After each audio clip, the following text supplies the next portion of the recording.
Doing a little React in the morning before my day begins with some work, students, and programming that I got to get done. But I've been watching lately a lot of, well, workers talking about employees, your run of the house engines of a company. And there's a conflict happening between the managers, the ones that, well, in a way, don't do much. And I can attest to this because having a couple of individuals that use me to help them find jobs through applications, through all those test taking processes. And basically, mm, I assist with job applications in all its forms. Unfortunately, I care not to have one of these jobs, but test pretty high on the scoring mechanisms they use for all these employment tests. And I always tell my, I guess, clients that whenever I do these tests, I put myself in the mindset of a peon, of a grunt, of a yes man, of a person that essentially has no soul, or at least on the basis of putting a mask that plays the part. Because this is what CEOs, this is what hiring managers, this is what people look for in their employment. A yes man that essentially does not criticize, does not think outside the box, even though they love to say it, right? They love to say, oh, we want creative individuals that can uh, discuss open ideas. You probably read them in the resume, but not very often when I did used to play the part of this open minded individual that could benefit the company with, well, logical criticization and improvements to systems, they don't quite like being questioned. These individuals that do want these employees, these CEOs and managers, they don't want someone that'll question their methods. They want someone that will follow them. So playing the role in these applications and tests as a essentially a worker slave, answering questions in the form that I have no self-thought, that I always follow instructions, and that my aspirations are high, but my expectations are low. So we find ourselves in this form where that's the type of worker that these managers are actually seeking. And we start to see a lot of people realize this within the job world themselves in their own positions, like Mr. Mickey Teller here. Great guy. Great guy. He's got some really nice stories about these events, these situations that he's gone through himself, which we'll go over in a little bit. But we start to see a lot of employees realize their potential, their effects on a company.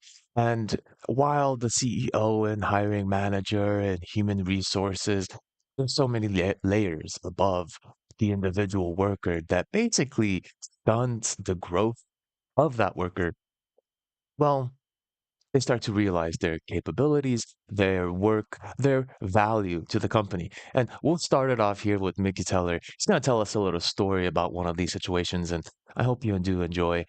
And we're going to have a little bit of a commentary of basically what in the world is going on with these CEOs and, well, their mindsets. CEOs are typically known for having a bit of a power trip and an ego larger than the company they claim to run. So naturally, many employees want to see these people humbled and reminded of exactly who makes the company function. And I'm lucky enough to have participated in one of those humblings. After our entire department quit and struck a blow to the company so bad, the CEO still writes emails about us 5 years later. I'm not kidding, we're all permanently banned from the office. Let me give you a little bit of backstory to set this up properly. I used to work in a marketing firm in the video department as one of their videographers. I was one of the guys in charge of going to productions, gathering interviews and B-roll footage for some pretty big brands. I'm talking brands that you've heard of or even use every day. And the thing about us on the video team is we took pride in our work and gave every production our full attention. So even if it was a small shoot, we were on top of it, treating it like it was a full feature, high budget film, doing the absolute best we could. And I was also in charge of making sure the footage got imported to our company server and organized with notes for our editors so they could do their magic. On the days the company didn't have any video shoots scheduled, we videographers became additional editors. The company even preferred that we worked on the higher level videos. So not only were we the lead videographers on all these shoots, we were also the lead editors for a lot of them. I do want to mention, how do you identify your worth, right?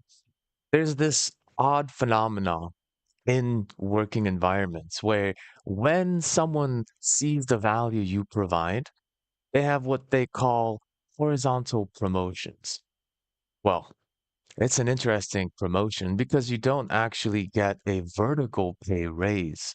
However, you do have a horizontal scope of responsibilities. You gain more and more projects, you gain more and more high value production, but your pay does not reflect it. And I've had this happen to myself with working with Apple. There are many times I was essentially bringing in the social interactions. I was bringing in the education to the customers. I was holding 30 plus people workshops, filling in countless, well, presentations on everything Apple had to provide.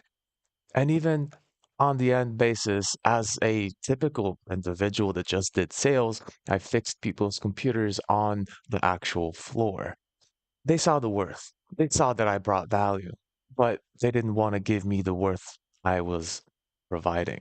So they gave me more and more responsibilities. They put me on the spot on many cases to basically do more things for the same pay.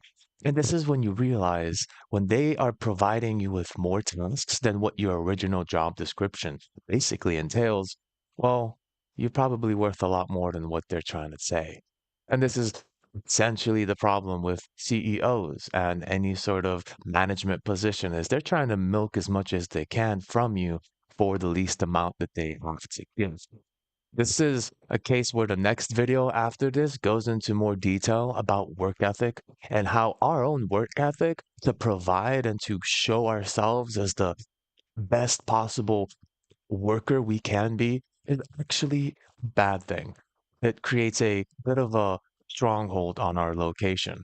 We have to be a lot more strategic when it comes to these situations and when it comes to how much effort we actually put based on how much they are putting back.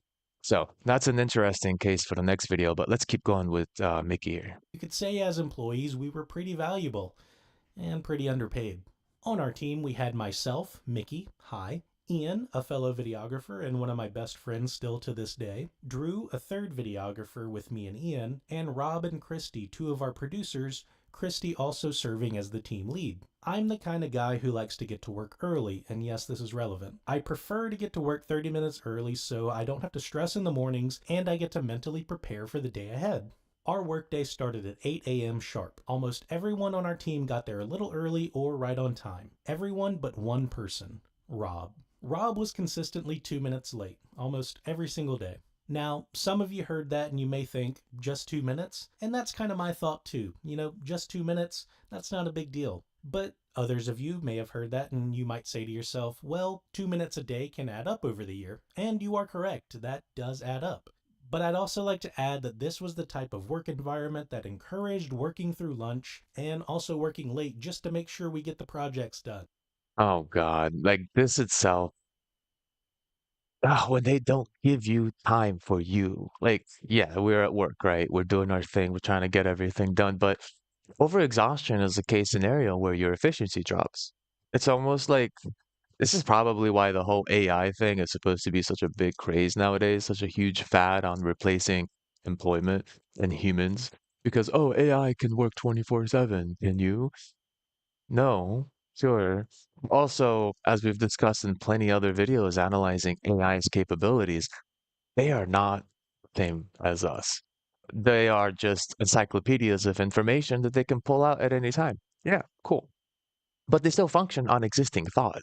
And not to mention that thought, the internet, Well, that was us human beings sketching that together into a web of information.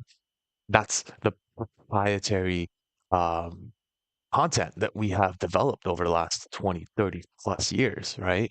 So saying that, oh, AI is replacing human beings on the same basis that human beings are the ones creating that unique thought, and then having this little file, this little image of a database structure, encyclopedia of that information, and assuming that it can recreate new thought, that's where we run into a problem. AI is not creative, it's not logical, it doesn't reason, it just regurgitates. And that's not how you drive a system. That's not how you have an efficient production and quality product. That's just how you replicate something that already exists at a high quality value and you copy and paste it and replicate it. You don't create new thought, you don't create new ideas with AI. This is where CEOs and managers really do well, cut short on the true idea of what's happening. And we're seeing a lot of companies that basically replaced AI workers, and they not well, replaced human workers with AI, and especially the high cost, high quality, 10-year plus long-term older workers that basically have full experience on their corporation and how things function. They have hidden knowledge and creative thought on how to fix problems that they've done for the last 20 years. Oh, that just costs too much? All right, that's fine. We'll get this AI to come in and replace our long-term employee here. And then we're going to hire a couple of newbies that don't necessarily need to know anything. They just need to know how to use the AI. And now all of a sudden, all that experience is gone. You have a company working on essentially bare bones system. If anything goes wrong without the experience, nothing can be done. That's a bit of a well, unfortunate situation for companies. And you can see this because they are hiring back. They're hiring people back. And honestly, the best place you can see that is in the gaming industry, where we have a ton of AI usage and a lot of older, well, long-term employees that have actually set the standard for high quality games. They were fired because they just cost too much. And in the end, what do? They just give up and do nothing? Nope. They make indie games now. And this is why the indie industry is actually working way better than the AAA industry because they lost their high quality employees. All unpaid, of course. Some nights I personally wouldn't even leave that office until 10 p.m. All because my tasks for the day were piled on, and of course, with these companies, everything's a priority. So, with all that knowledge, I kind of think the 2 minutes should be forgiven, don't you? Now, nothing at work started until 8:05. We always opened with our team morning meetings. And the reason it was 8:05 was because it was scheduled for people to get in at 8, make sure that they were settled, and then they could walk into the meeting. Honestly, it kind of sounds like Rob still fell within that 5 minute window of getting ready and getting settled, but what do I know? Rob wasn't holding up any morning meetings. He always got his work done on time, and let me tell you, Rob is a cool banana. This is where I introduce Richard. Richard is the CEO of this company, and he also has slight mood swings that we're pretty sure were caused by a certain white powder that he indulged in from time to time. Why? Why is it that anytime I hear about any big suited guy, CEO, manager, huge CF, well, I mean, not even CFO, I would say CEO. The CFO actually has a very important job factor. We can actually see this within the open AI industry, where Sam Altman has been actively suppressing his CFO, Chief Financial Officer, from talking or being involved in company meetings because of an instance where the CFO lady went in public and said, "Hey, we're probably going to need more injection of cash." And CFOs have that mathematical logic. They have to provide information that they know is true based on the sheets. And the problem with that is others don't want to provide that information and they maintain their private company status like OpenAI. But you watch once OpenAI, if it becomes public, we're gonna have a big, interesting reveal of the actual financials. But the CEOs, the executive like officers, like what do they actually do? I heard that they basically just use Chat GPT now, and 68% of the time just asking it questions on how to do stuff. Like at this point, is it really the worker that's being replaced, or is it the high management that's being replaced with AI? Because in the end, who needs more creative thought? Person providing the video editing, providing the movie studio quality videography, or the CEO that sits at a desk and just barks out orders? I'm pretty sure an AI chatbot can do that without problem. In the end, I feel like this whole system is backwards. We're essentially creating a tool that can replace these CEOs, essentially even CFOs. But the mechanical structure of an executive doesn't seem like it's anything more than just directions, what to do, when to do it, how to do it, and you can do that with a chatbot. Not specifically the creative aspect of the production of the product that this guy is talking about. Let me give you an example. This man would come in, speed run through the office trying to hype everyone up, and one time even in our little department, he came he came over and started doing box jumps on Ian's desk, Oh my or God. I guess we can call them desk jumps.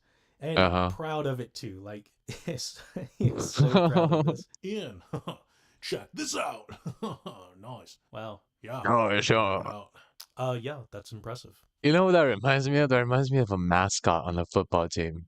Is that what a CEO does? Are they just a mascot trying to hype everyone up with a fake mask on and they become a mascot? Maybe that's why there's a mask involved in that name. Oh, thanks. Richard really liked Ian. This man was on fire, and not in the way he would suggest. One time, he sent out a company wide email featuring a video of him with AC/DC's Thunderstruck playing in the Oh background God, as he that's fist pumped, repeating the phrase, "People of service. People of service." This was supposed to hype us up while pushing the next big company initiative. Well, no. 30 minutes later, we get another email, and this man looks sick. Like, I'm talking pale in the face. He's tired, slumped over in his chair. The energy is zapped from this man, and the soothing sound of Thunderstruck is nowhere to be heard. In this new You email, know he was what? That's what's called a mash from the white powder. That guy was definitely on something, man. Holy crap. 30 minutes later, and just a crash like that? Mm, sussy, sussy. complaining about the output of numbers not meeting expectations.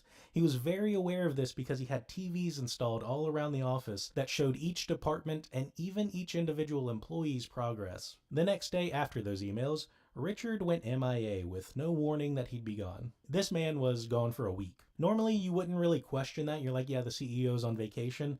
But after those strange emails and the very odd mood swings, it was kind of natural for us as the employees to be a little confused. This was when Richard's right hand, Gus, came in. Gus assured us that everything would all be okay. And I'm calling him Gus because this man was calm and collected and had a voice that I can only describe as Gus from Breaking Bad. He was pretty much the exact opposite of Richard, who did eventually come back to work. So, what happens when you get a rich man on substances who also has a micromanaging problem? The exact type of man to get upset about an employee being 2 minutes late. Richard took issue with Rob being late, but instead of telling Rob, he told Christy to tell us that because Oh Rob my was God. consistently 2 minutes late, we were all, as a team, going to have to come into the office 30 minutes early for Oh the my rest of the God. week. If anyone was late again this week, they would extend the time to 45 minutes Oh early. my And if it God. happened again even after that, an entire hour early. And you don't even get paid for that. That that's an excuse. I'd say that's an excuse just to squeeze out more work from them because of Richard's 2 minute being late thing. It's not an actual problem. Considering that, Mickey and others are probably coming in earlier. Sure, 2 minutes a day. All right, fine. But you have that kind of counteraction there where others are coming in early. But you're not even getting paid for that extra. They're probably on a salary. So there's an agreement based on the salary to be at the office at a certain time, and that agreement can be adjusted. But the idea is that you still get paid for the time. This is one of those techniques that anyone uses. That everyone's looking for an excuse to get more out of others. Every small little detail that they can catch on someone else screwing up or messing up small details so that they can benefit from a bigger deal that overlooks the fact that that little detail was not that big of a deal in the first place. But this escalates. This whole process escalates. Now, as you can imagine, that didn't go over too well with us. What's even more unfortunate is that Christy was the one getting caught in the middle of all this. It wasn't really her decision to punish the entire team for Rob, but if she didn't do as Richard asked, she would be risking a demotion. This is the problem with all these middlemen too. Like this guy Richard can't say this up front. He can't go up to the people because his it's like when you discipline a dog or you discipline a child, you don't in the olden days, you don't hit them. Not with your physical existence, not with your hands, not you maybe use a belt, you use a chancleta, you use a newspaper rolled up. You use this third object, something else that represents discipline because the association in a person's mind is where is the pain coming from? And that opinion starts developing about the source. If it's about a belt, then you have a opinion, a negative opinion about belts, even though the belt is being controlled by the disciplinary parent trying to make sure the child doesn't roll on the ground crying when he doesn't get what he wants, or she, but mostly he, many times both, right? So the case scenario is this is a psychological effect of substitution. A person using something else in form of itself in order to prevent psychological diminishing of a person's character or the viewpoints others have on that person. And poor Christy is that newspaper. She's coming in and she's basically conducting the work of this man that doesn't do anything but sniff white powder. And he's acting as this microphone for him. But this is such a common thing to have a middleman, and then liability becomes broken. Our whole system is based on middlemen, whether it's B2B sales, whether it's all these kind of factors. If something goes wrong in any part of the chain, people start pointing, oh, it's them, it's that vendor, it's this person, it's that employee, it's this person. Like the liability factor when you have so many middlemen in the middle, when actually something goes wrong, no one gets liable for it. Just finger pointing. And in the end, it's probably the CEO's fault. However, because she's the one having to enforce the stupid rule, she got our initial thoughts. Yeah, that's stupid. I'm not doing that, said Ian. We're not in kindergarten, I told Christy. We're grown adults who get our work done. Besides, I already get here 30 minutes early. I'm not going to accept punishment for being late when I'm doing everything right in the first place. Rob, obviously upset, felt bad for us getting in the situation and apologized, but even then I didn't think Rob did anything to warrant having to give an apology. It was a classic tale of power tripping, and we all Yep. saw it for what it was. Drew Yep. also felt the situation was unfair, but Drew was also drinking the company Kool-Aid, so he Uh, wasn't about to cause any trouble. Yeah, we don't really talk to Drew anymore. We were team Poor Drew. guys, said Christy. When one of us messes up, we all mess up. Richard says we need to compare ourselves to a real baseball team. Nobody gives a Yeah. fuck about what Richard says, said Ian. I'm getting here really late like I agreed to, and no earlier than that. Yeah, same here, I said. Yeah, I'm getting here at 8 too, agreed Rob. Young Drew Literally stayed 802. quiet. So Christy felt our tone was a little harsh, I guess, and she started crying. You're so mean, she said in this version of events. Well, let me tell you, when you make a workhorse. Nope. A little laggy. Give it a second. But in a way, that's true. Drew is a typical wants to do good peon. That is the employee that I reflect in the questionnaires that they provide. The person that doesn't cause friction, doesn't cause anything, doesn't even ask questions. Just, yes, man.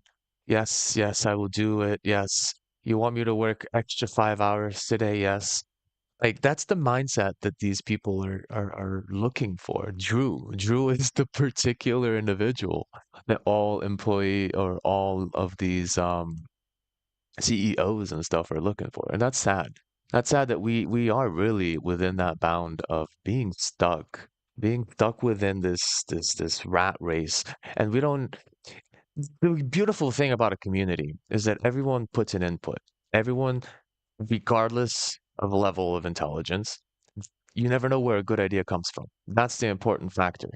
But when you stun people's ability to maintain that communication, you basically set your whole company down for a trap. And Drew is that person that just exists, floats through the office, and just does whatever, man. Anyway, do like and subscribe if you do enjoy this content. We're about to keep on going. It's like Christy cried, it ain't gonna go through well. I tell you what, it ain't gonna go through well. It wasn't long before we were called into the office of Gus. That's right, Richard's little bestie. The unofficial mouth of Richard, and therefore, in a roundabout way, Richard knew what Richard tasted like. Gus calls us That's into his weird. office one by one. First was Rob, then Ian, and finally, me. His office had a nice view of downtown, and that was the first thing I noticed. The second thing I noticed was how eerily quiet everything was once I closed the door. Gus was trying to intimidate me. But what Gus didn't know was that I had already been mentally abused and exhausted at this company for so long, and after all the late night hours, last minute projects, nonsensical changes to Oh videos, yeah. I didn't give a frick anymore. Dude, employers have no understanding of the tolerance they give to their employees when they do this kind of mistreatment. Like at some point in time, it just becomes too much. It does, like you will try to be like Drew and be like the best you can be until you notice that what you do and what you are giving to the company becomes a horizontal promotion. You do really good job at what you want to do, and all of a sudden now you have two or three other jobs that other people are doing. And you're like, well, okay, now I'm doing more work. I'm expanding my horizons, aka horizontal promotions, but I'm not moving up on the ladder, aka vertical promotion. I'm not getting more money for the stuff I'm doing. So the tolerance begins. You're only there just to make the ends meet. You're there to get your resume up to 2, 3, 4 years, just so you can put it up for the next portfolio for the next job. You're just basically working just to exist and also to pay the bills. But if you're intelligent, you're going to keep about a 2 or 3, maybe more, maybe 5 years ideally. If you can survive at a job for 5 years, that's really where that barrier for promotion should happen. And if it doesn't happen, which you can probably gauge around the second year mark, just like a relationship, just like any relationship. When you're in a relationship, you don't know what's happening the first couple of months. It's all honeymoon. It's all great. Look at this job. It's amazing. I'm talking about actual relationships, right? You don't know what's going on. It's the honeymoon phase. But it's not until that 2 year mark you really start to understand the person you're with or the company you're working with.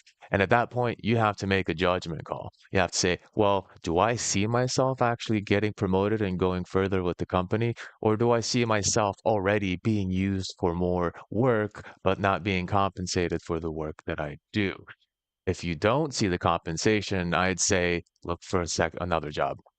If you do see at least a minimum improvement to pay and that you notice that there are exceptions to your efforts, then potentially the best case is try the next mark. The next checkpoint's 5 years. At the 5 year level, if you haven't gotten the promotion yet, potentially now that is a golden part to your resume where you can use that fifth year as a very dedicated factor of I maintain focus on the company I'm at, and if anything happens, they ask you why you got fired. Well, I was hoping that I could move up in the company, but it didn't work out, or I wasn't given the opportunity to move with my skill set up, or to learn more, or to expand my abilities. I was stuck in that job and I'm looking for a better position. Those are the case scenarios you want to think about. As you're in any job, 2 years is a great mark to make a judgment call. It's the minimum that you want to really go into a job for.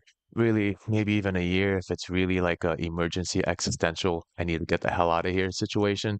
But you never want to go to a job and only work there 6 months and then leave. That's super low quality on a resume, and more than likely it's going to work against you because corporations don't want to rehire every 6 months. So they're not going to look at you as a potential employee because you have history of literally leaving or being fired or just not being at the job 6 months later. So what's the difference in the next employment, right? So you want at least a year emergency situation. You want 2 years ideally to scope the job environment, see if you can actually move. And then if you do have some wiggle room to move up, give it that 5 year mark. And even if you don't get promoted, you still benefit from that 5 year timeline as a resume golden entry point. So that's essentially how you want to really look at jobs when you're building them, experience wise. Oh, what's going on with this, man? Why you doing this, man? Hold on, hold on. How do we fix There this we go. problem, Mickey? Fix what problem? I replied. Your friend is late almost every day, and you don't think that's a problem? Has he missed any deadlines? Disrupted Yeah, anyone else in the office with box exactly. jumps? Missed a week of work without Exactly. Tell him. Oh my God. What's up with this? Oh, maybe because the streaming is taking up a lot of my bandwidth. Hold on. saying anything? I don't think he did. Regardless of your position on the matter, he Yeah. was late, and he has been for many days this month. Two Oh, minutes late. boo-hoo. It's still late. So I have to suffer for him? With him. Yeah. Why? Mickey, it's come to my attention that you used to have a business of your own. Am I correct? We've talked about this before, Gus. You know that I know that you know that I had a small business before I worked here. And what would you do if one of your employees was consistently 2 minutes late? That depends. On what? Is my employee working through lunch almost every day and working late nights Yeah. to get projects done? Oh, I like No. The answer is this. no, Gus. But you can bet if they were, I wouldn't complain about a measly 2 minutes every morning. In fact, Yep. I think we should all stop working through lunch and we should make sure that we're out of the office at 5 on the dot. Oh, Mickey, if you're oh, working late oh, almost every that day, then counter. maybe we need to That discuss. counter. That counter right there. It's unfair. It's unfair. And if you get put in the situation, you have to come in with some resources, man. You got to debate these people like it's a freaking courtroom. Like it's a basis of balance. So yeah, that's a fact. Like if you're gonna complain about this dude being late 2 minutes and you're gonna put me involved in this situation, even though it's not me being late, then maybe we should not work through lunch. Like total curveball, and that's what you have to do. This is the debating structure of bureaucracy, and that's what the problem is, right? Business, corporations, and just work in general has become a corporate, bureaucratic, just debate all the time, trying to figure out how you can wiggle in some situations, wait for the moment like this when something happens, and then you have a notepad of all the information that could potentially be like, hey, you want to complain about this? Well, let me bring out my list. And that's not how you become a productive system. That's how you become a bureaucracy, and government's already a bureaucracy, and politics is the biggest bureaucracy. So, how the heck are we going to become an effective system if we're constantly bickering about bullshit? Tell me. It's just, Discuss a I bigger don't. problem here. Yeah, Gus, I think maybe we do. We sat in his office like an Mhm. unstoppable force trying to move an immovable object. Yeah, Anything else? I asked. No, that'll be all for now. Please tell Drew to come see me when you get back to your desk. Drew wasn't in Gus's office long. I don't think he put up much of a fight like the rest of us. no, Back in he our wouldn't. He probably wouldn't. He probably would just be like, yes, sir. Yes, sir. Okay, sir. I understand, sir. Like, poor guy. That's all I can say is poor dude. There's people that just basically, little area of the office, me, Ian, and Rob were calling it a day. I'm done, said Rob. I feel like a child. Yeah, dude, I can't stand this place, said Ian. I don't think they understand that the three of us, and I guess Drew, are pivotal in getting these videos made. They have all these projects lined up that we need to film. Like, what are they going to do if we all leave? Maybe we should show them how valuable we are, I said. yes. F it, let's leave, said Rob. Over the next month, we all cleaned up our resumes and applied at other places in our field. Rob was Yep. the first one to land another job. Like a Nice. boss, I watched this man type his resignation letter on the company computer at his desk, print it out, and hand it directly to Christy, who sat right behind him. I don't remember Ballin'. if he gave a 2 weeks notice or not, but I do know he wasn't back in the office after that. His next job was remote and came with a nice little pay bump. Ian landed a new job next. He took all of his PTO, went to Yosemite for a week, came back to the office, and Beautiful. emailed his resignation letter Just to take your Christy, and we PTO. go. If you got paid time off, why wouldn't you just take a vacation, get paid, and then be like, hey guys, by the way, I'm out of here. I got a new job. This is like, don't waste anything, am I right? Like, you earned that kind of stuff, so you might as well use it. Like, what are they gonna do? It's ridiculous that you have to live through this in the first place. Us. He Ah, was escorted out of the building shortly after sending it. His new job was hybrid and came with an enormous salary increase of at least 30K extra a year. that. So this is why the 2 year mark is important. If you can't judge that you have wiggle room to move up, then you don't want to waste the next 3 years trying to move up. Like you can try, the chances and probabilities are probably against you if nothing has happened in the first 2 years. The first 2 years, something small might happen. You might get an extra little task or group of tasks or work with a team, but you might also get like a little boost to your paycheck. If you see a small little adjustment for the amount of work you do to the amount you get paid, that's a good sign. But if you've gotten more things to do and you still didn't get any boost, even a couple of bucks for the extra stuff you're doing, that's sketch. And if you just do the same job over and over without any expansion to what you're doing, and of course you're not getting a raise for that, well, that's kind of a standstill. That's one of those jobs that they're probably it's basically it's the next video up coming after this. That's the type of job you get stuck at and you don't have any movement. They call you a dependable machine. You're always doing the right things and the things you have to do, but you're never given more work and you're never given more pay and you become in limbo. You don't want to be that. That's basically a desk job.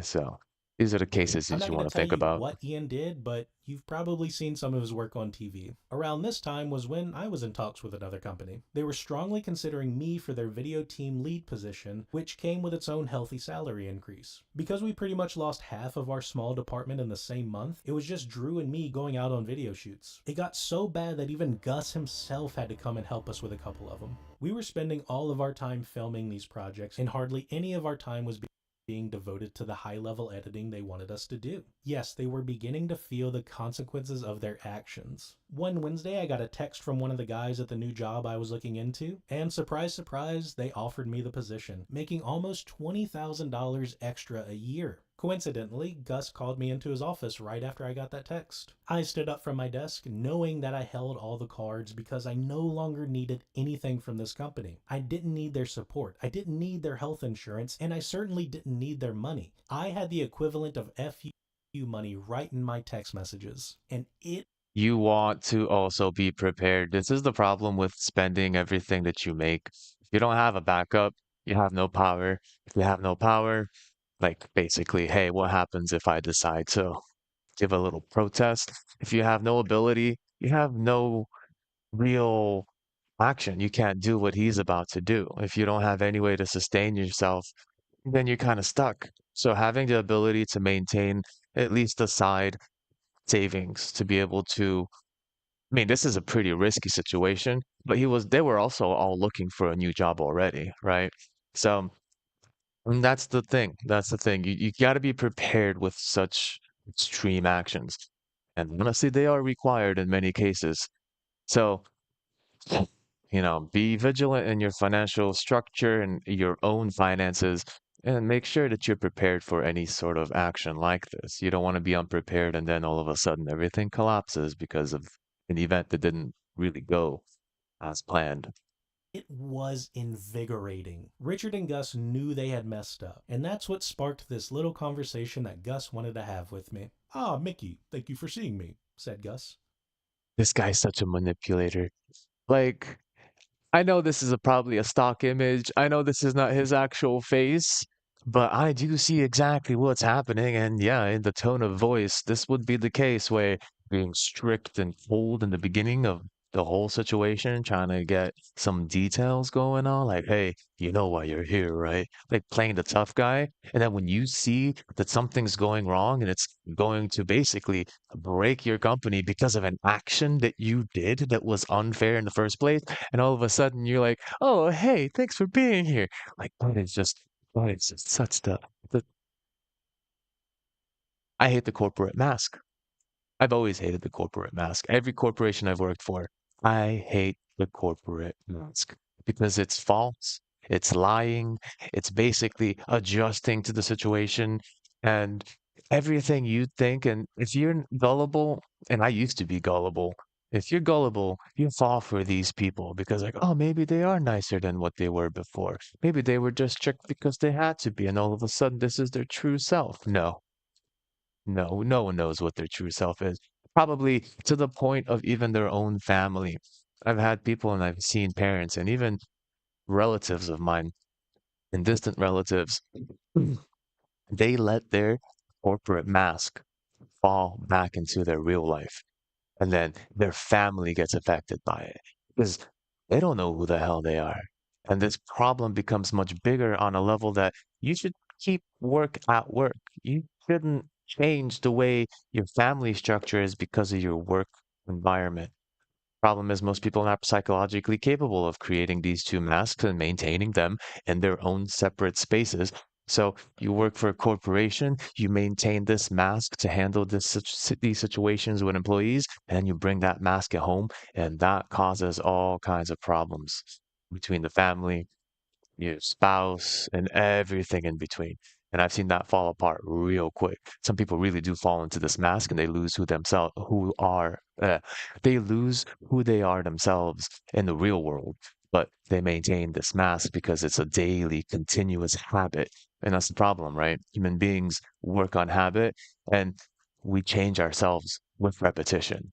And when our job is to do this consistently, people do change. People do change. They lose themselves in the rat race. Please, take a seat. I sat in the same chair I did earlier that month, having a very different conversation with the same man. Mickey, I just want you to know that you are valued here at this company. And to show our appreciation, we want to offer you a 10,000 salary increase. After this pay period, you can expect to see the increase reflected on your pay stub. Thank you, Gus. I really appreciate that. And I stood up, shook his hand, and left. I didn't quit right there because I knew if I did, I wouldn't get a chance to say goodbye to all of my friends in the office. Just like Ian, I would have been escorted out immediately. Yeah, So I asked the other company to send me an offer letter. I looked over it that night and signed it. that's it. That's what you do. You The make next day, sure when I you're walked into the prepared, office, man. Drew and Christy were the first two faces I saw. I decided it was best if I told them last. So I made my way around the office and found all the Okay, give it a people that I second. liked and told them I was leaving. They knew there was going to be no 2 week notice. The company didn't allow a 2 weeks notice. So we all hugged and said goodbye right there in the moment. Then I made my way back to Christy and Drew. Hey Oh, there it guys, is. I'm leaving. What? Said Christy, somehow surprised. I got an offer letter from a better job with better pay, and I took it. What about your task for the Yeah, rest of the day? Well, I'm offering 2 weeks to help you all out, so if Gus and Richard want to let me stay for 2 weeks, then I'll go wrap up my work. But if not, sorry. Can you at least exactly. tell them at the end of the day? Right No, I'm there. telling Gus now. And with that, Poor Christy, like she's just a bystander in this whole situation. She's like, please, can we just get through this day? I don't want to deal with any of them. Please, please. I don't want to deal with Richard. I don't want to deal with Gus. Can you just let him know later? It's like, nah, I'm sorry, Christy. I'm gonna have to get the hell out of here. Oh I man. beelined into Gus's office. I didn't really feel like I owed Christy anything. Because Yeah, while she was caught up in the middle of Richard's mess, yeah, she still could have said no. Good morning, yeah. Mickey, he said, giving a friendly smile. I'm about to head into a meeting, so this conversation will have to wait. I just wanted to No, no, let no, you no, know no, that no, I'm no, quitting, no. Gus. I took another job. Gus was GG. quiet, caught off guard. That GG, friendly well played. smile he greeted me with just seconds ago There it faded is. into another corporate mask. There Very it well, he is. said. Please grab your Ah, things and it's come with me. disgusting. Just as I expected, I was getting escorted out of the building. I was told not to speak to anyone, and if anyone tried to speak to me, they would be turned away. What I That's didn't crazy. expect was being sent to HR so I could give my exit interview. Well, Mickey, we're so sorry to see you go. Can you please tell us Oh. why you're leaving? Dude, HR is the worst thing that ever happened to corporations. HR is not human resources. It's not for the employees. It's not. It's, God, how do I compare this? It's the building a pyramid Egyptian equivalent of those people that are whipping you around to make you keep doing work and maintaining that you have some sort of control. That's a horrible explanation, right? That's not that good. It's basically people that pretend to be on your side, but then tell everything to the executives and the managers, and then they know everything about what just happened. They're fake. They're the worst fake, and that's probably where it seeps through, right? Managers, CEOs, and HRs, they have that parallel of masking themselves and not actually being there for the best interest of the employee. I've heard so many stories about people were harassed at work and HR didn't do anything other than enter it into a spreadsheet and now it was known on the inside company. And then that information was hid because it would affect the stock price if it was open to the public. Now tell me if that's not right. That's messed up. So like, no, HR is nothing, but this is gonna be golden.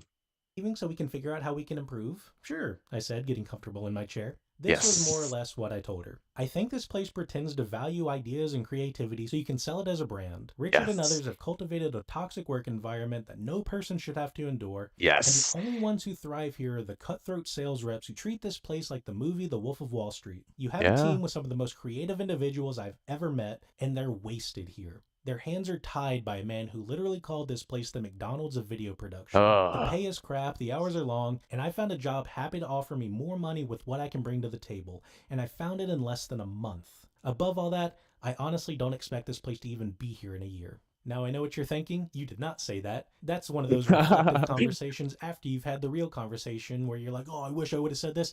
But you know what? I have those reflective conversations before I know I'm about to do something. So I always try to expect things and kind of like prepare for things. So that's the exact same thing I would have trying to fall asleep because my brain doesn't stop. And I'd be like, oh, what if I was going through this and this? And then I had the conversation. I'm literally imagining myself in an HR and I'm exactly saying those words. And that's how I don't really prepare before I go to sleep because my brain doesn't want to shut up sometimes. And it's like, hey, you asleep yet? It's like, I'm about to. It's like, oh, hey, what if tomorrow you get asked this question? It's like your brain wakes up meme. It's like, oh, God, no, stop it.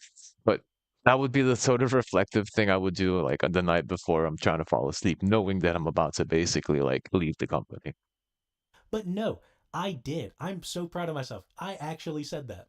And let me tell you, HR never lost her smile. Thank you for your Nope. feedback, Mickey. Please leave your badge Keep here that before mask on, exiting the please. building. Good luck and have a nice day. I'd like to say that I had a moment to tell Richard exactly what I thought of him, but no, I never did. I also was incorrect about the company not being there in a year. Well, sort of. It's there, but it's not the same company. See, the company lost several big clients, and the reason was clear. The quality dropped big time. Rob, Yep. Ian, and I were indeed a huge part of what made those videos special because, Yep. as I said before, Know your worth. They will play like you're not doing much. They will play you like a fiddle, saying that, oh, you made this mistake. Oh, you made that mistake. No.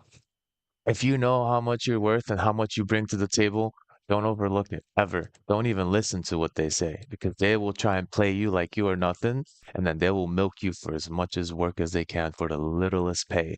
And they'll excuse it like, oh, if you didn't make as many mistakes and this and that, they'll find excuses. It's human beings we're talking about here. Always. So know what you're worth. we took great pride in our work and treated every production like a high budget film, even if it was just a simple client testimonial for a local brand nobody had ever heard of. If our names were on it, it was going to be treated with care. So, to help make up for the lack of videographers, the company hired contractors to do the work in our place. They straight up refused to hire new in house videographers. The editors at this company, talented as they are, continuously got stuck with subpar footage with bad lighting and cheap microphones. Vendors. So what they do, they replace the people that worked that had high quality with a vendor. Probably some dude from India. Not gonna lie. Not gonna lie. This happens all the time. Verizon does it, T-Mobile does it. They have ghost offices in Texas where basically it's just an address and a computer sitting in the office, and then you got some Indian dude remote accessing from outside in, pretending they're working at an office. Like this is a thing. This is kind of a weird thing. It's been going on for probably 5 years now. Ever since COVID, a lot of US citizens got fired from their jobs. And when you look at the difference between foreign H-1B workers and the people that actually got fired from the COVID situation, you see that everyone got fired at the same time, but then H-1B visas got hired faster after COVID.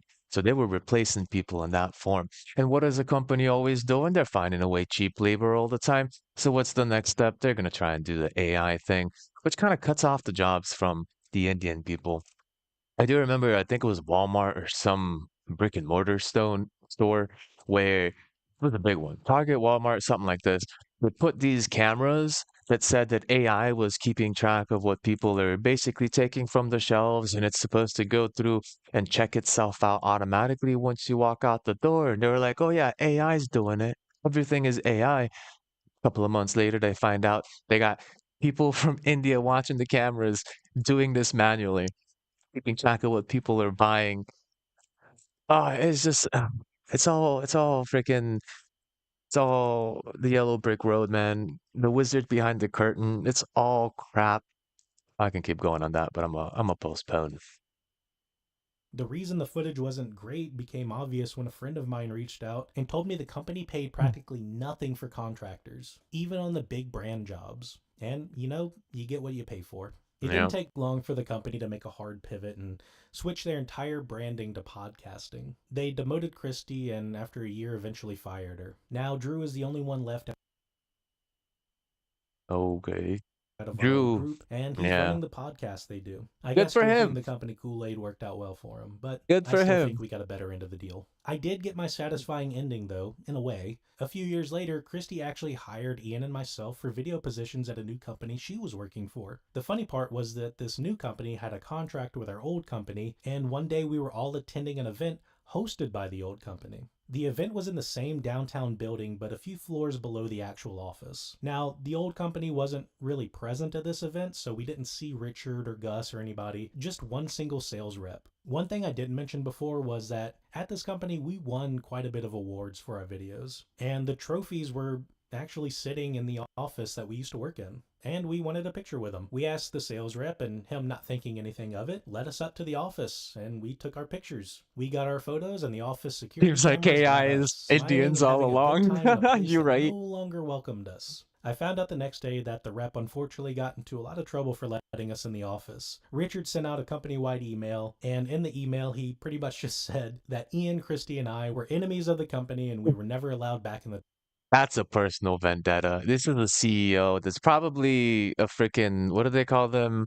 Uh, the kids that get hired or they're given everything, and they have no idea what to do in life, in real life, but their father was a CEO somewhere, so they're given everything. Kind of like Pirate Software. I forget what the name is. His father worked for Blizzard, as he would say, and he worked for Blizzard too. But I guess my chat wasn't working. What's up, Azure? I just saw you in here.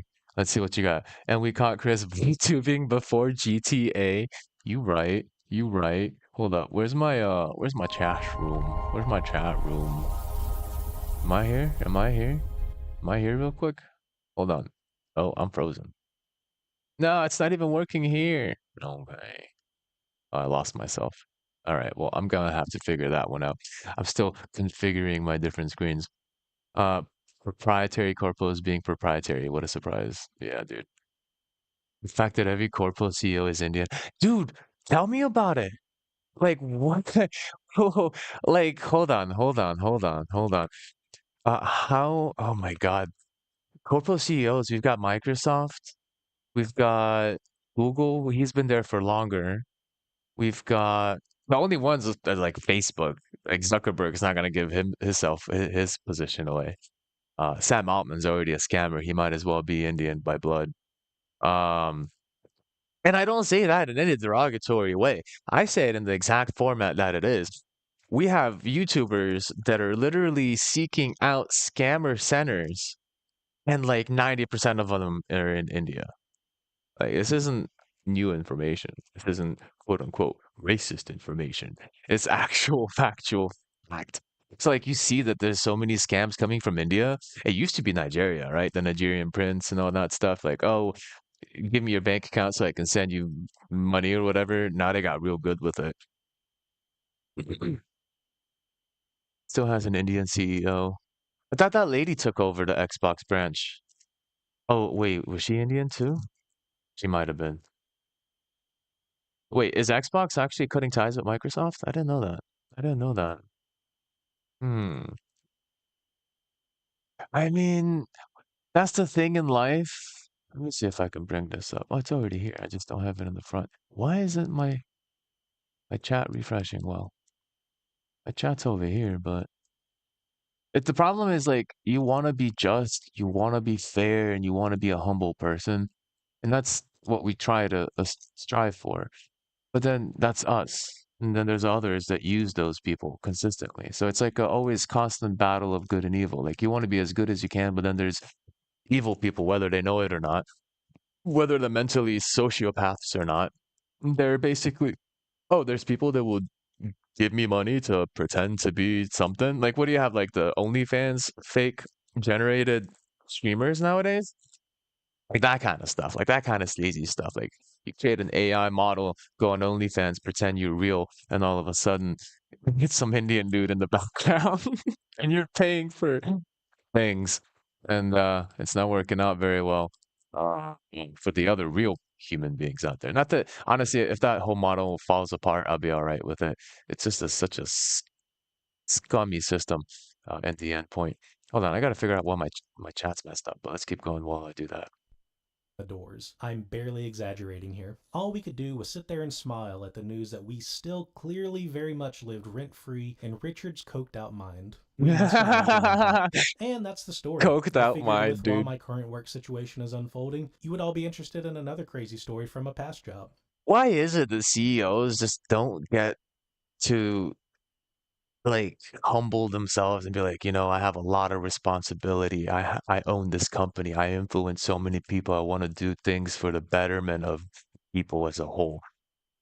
But they go towards like, man, life is so boring. I have everything. Let me go snort some white powder real quick and make things feel better. Like, why is it always that case? Is it that people get churned into this character after they gain power? Or is it that that power itself attracts those kinds of characters because it has power? So people that go into those positions are the ones that would consistently do these actions. Uh, Maybe is it? I know more money, more problems, right? Classic, but the fact that that is a powerful position is what attracts those types of people in the first place. Like I would say it. Ah, there we go. There we go. I see the chat happening now. I would say it's more like in the physics sense of things. When there is a void, when there is an open space, something comes in to fill it. I would say it's not that people get corrupted by money, which I'm sure does happen. But I'd say the majority of situations is that there is a void of something, and then people fill in that power or fill in that void with themselves. And for the case of a powerful position, people seek, I mean, just like politicians, right? Politicians get corrupt over a long period of time. But the case is that it's not that you get corrupt because you're a politician. You probably know the benefits of the power you get from that position. So you take it as an individual that's seeking to have that power.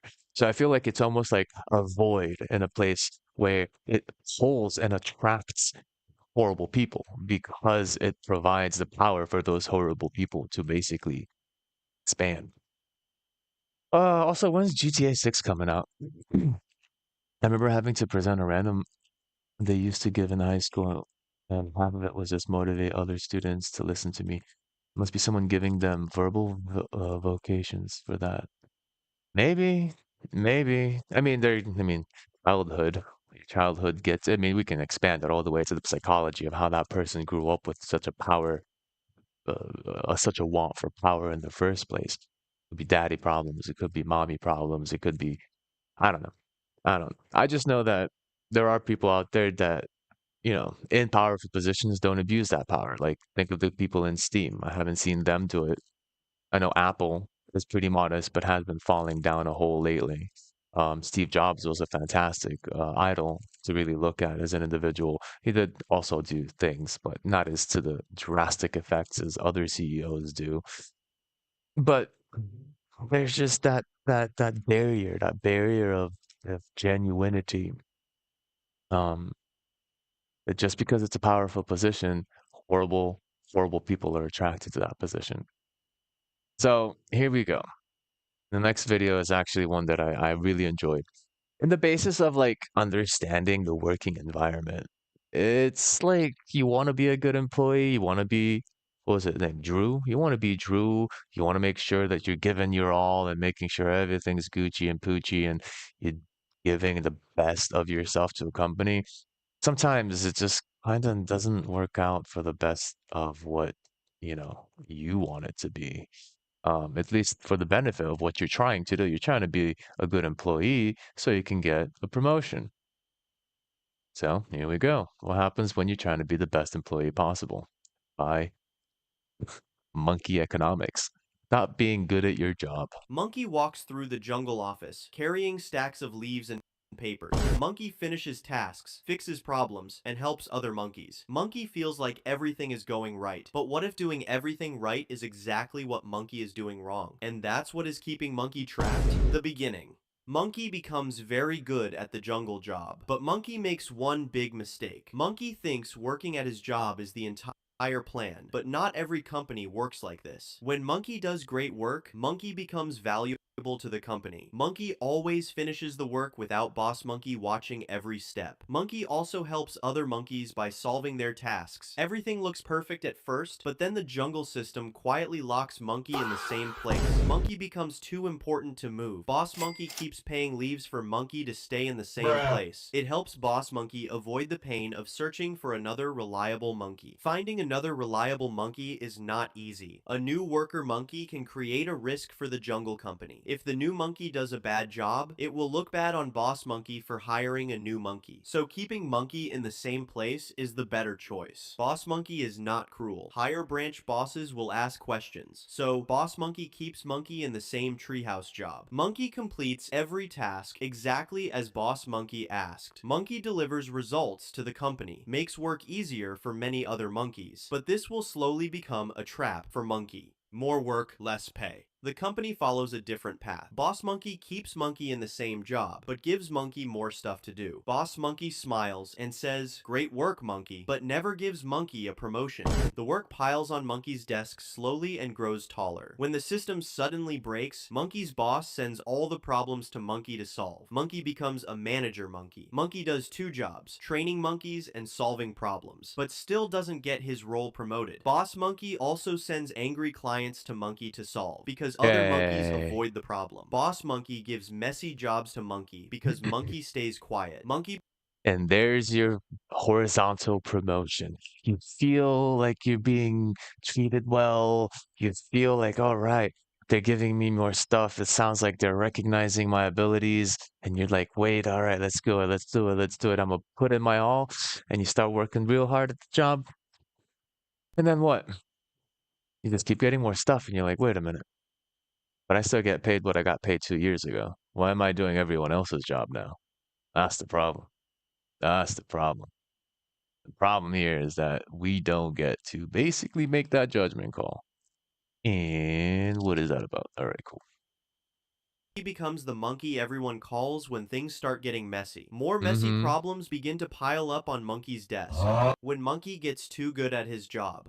The company hides a problem Monkey cannot see at first. When Monkey becomes very good at the job, Monkey stops learning new skills. Not because Monkey is lazy, but Monkey simply understands the system. Monkey knows the shortcuts to finish the work. Monkey finishes the work quickly without thinking too much. This speed feels like mastery, but Monkey is simply repeating the same work over and over again. It's not learning, it's repetition. Boss Monkey rewards Monkey by giving leaves for finishing the work faster, and Yep. repeating the same task does not help grow Monkey's skills. 1 year later, Monkey is faster at the current job but still not ready for the upper branches. The current job requires simple skills, finishing tasks, delivering work, and following the same process every day. Higher branch jobs require higher skills, and the That's the good point, right? You make a valid entry. Um, how to stop being overlooked. And the jobs aren't scarce. They are there, but it's a case of like expanding your skill sets. The big thing that I saw recently with a client slash friend slash student of mine from like God 2014 was the last time I saw him. Well, not the last time I saw him, but the first time I saw him was like 2014, 20, I don't remember. It was in Valencia College. That's where I taught him algebra, mathematics. He went into business and finance, and eventually he got a job at Verizon in the payroll and credit space. And he just got fired last December. The huge 15% whatever Verizon layoff. So now we're looking for jobs. We've been looking for jobs for the last maybe December, since December. You basically prepared for it. Like, hey, they're going to lay me off. I need to start setting up this and then look for jobs and applications. So I helped him. I'm helping him currently, and he's got like 12 interviews last week. He's got like five this week, and we're going through a good sense of like, hey, it's been quiet. We've been getting maybe one or two interviews a week for the last 2 months. But January and February was pretty nothing. There was nothing happening. But that was like, the new year starting. I told them, don't worry about it. New year starts, people getting warmed up back in the office. December just passed, Christmas, New Year. You're gonna have a couple of things in the way here and there, but give it a couple of months after and you start seeing results. And lo and behold, he's got like 12 jobs or job interviews. But the thing I'm mentioning here is not just the fact of that, it's how those interviews and how the applications changed between January to March. The biggest thing I noticed, because we did maybe 600 job applications in December and January.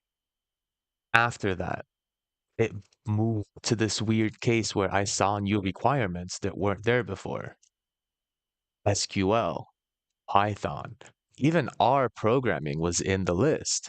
Data analytics, the stuff that he wanted to go into, FPI analyst, a controller, accounts receivable, accounts payable, all of these sort of like finance jobs. And it really did start with just like data analyst, where that makes sense. All right. You want to tap into a database with an SQL query using Python, download what you're looking for with a complex query, Venn diagram of the data that you're trying to cross-reference between tables, pull it all down, put it in an Excel file, and then, you know, analyze it with whatever tools that you know of the trade. That made sense for data analysis. But then FPA analysts, every job that I saw that didn't necessarily need that much interaction with Python or SQL, they started putting SQL in there. At least SQL. You still got Tableau, you still got Workday, you still got Oracle ERP, you still got like the main ones as far as interactive interface-based analytics systems. But you also started seeing a lot of like, hey, you want to be a FPA analyst, you have to know SQL now.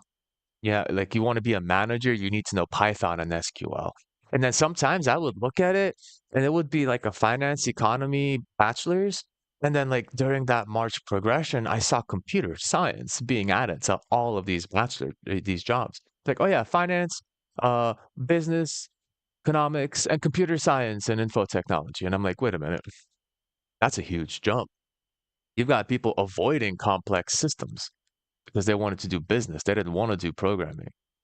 And then all of a sudden now, 2026, every job is almost starting to incorporate SQL databases and Python. That's insane for me when I realized it. I was like, man, I don't remember this job, this accounts payable, this payroll job. I don't remember it needing SQL now. And all of a sudden, boom. I mean, it started with like preferred requirement because you've got like the must-have qualifications, bachelor's, economics, business, finance, accounting. And then it started to be like, oh, preferred experience or qualifications, SQL, Python. And then that moved up. So like in March it was preferred, and then April it started becoming required. Like the move of the progression of this requirement really did scale fast.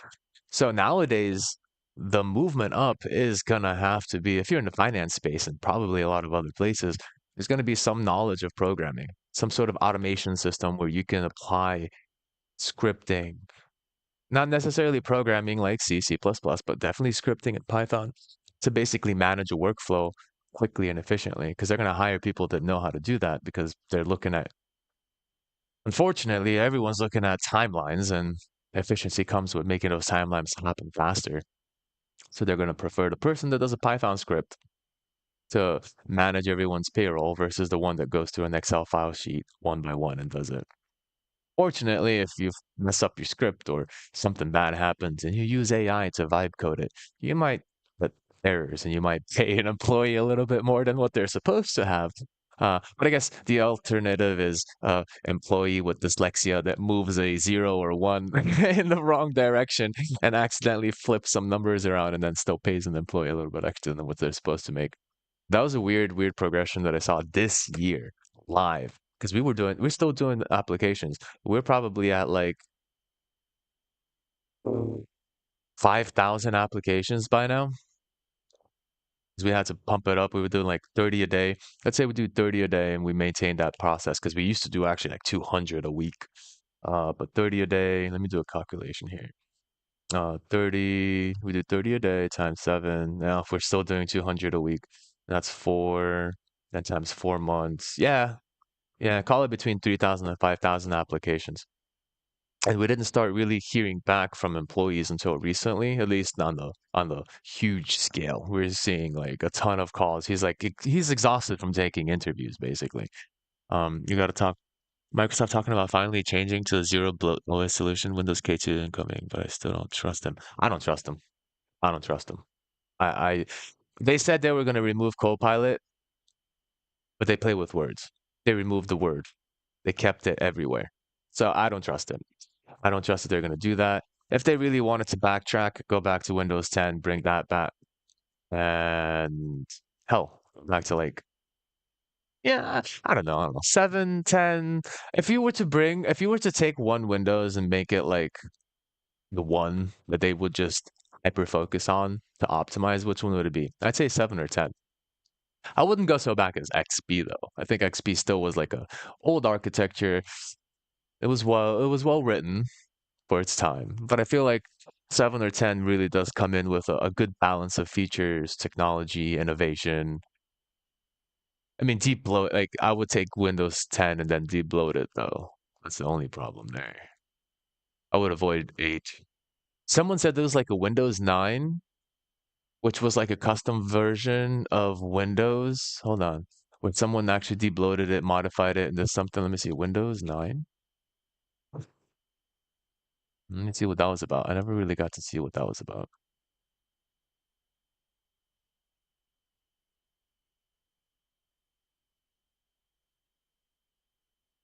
Wait a minute. Where my thing go?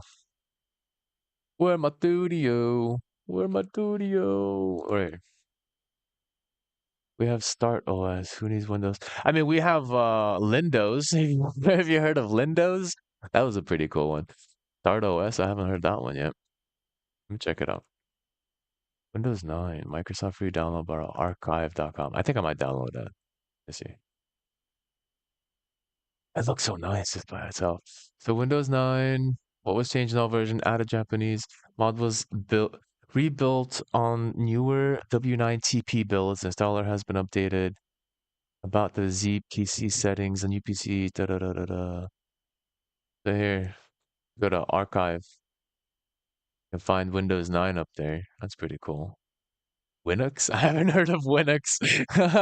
I love the modifications. What is it exactly? I feel like it was like a Windows 8 modified. Added Windows 8 theme. What was changed difference from original 9 technical preview? Huh. Switching between Windows Flip has been updated. 32-bit version has been released. Logo has been redesigned. Wallpapers and the lock screen. I want to play with that. Hope it's not a virus. 21 gigabytes? What the? What? What? I don't trust it. I don't trust it. I do not trust. Anyway, Linux? Linux? Linux 11? Nah, dude. Linux. That's sick. I like it. I like it. I like that. Hold on. Hold on. I like it. I like it. A successor. What is going on? Dude, Microsoft's slipping so hard. We've got everyone jumping ship to take the remaining Linux home download Linux free edition. That's a free edition? Wait, does that mean there's a professional key? Hold on. What they doing here? What they doing here? They got Lindos. I don't know if they've updated Lindos. Oh, Linspire. They had to change it. Right. Linspire was, I believe, more of like what was it? Like a XP version. Is Linspire dead? We've had many questions as to whether Linspire is still active.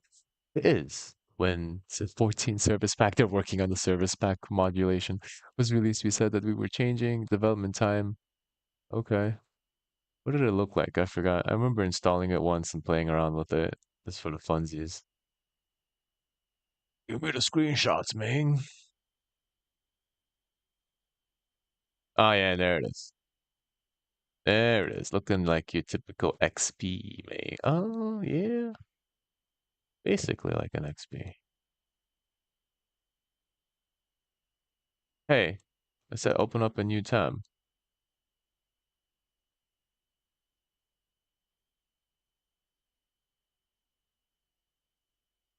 Yeah, basically XP. Look at that bar.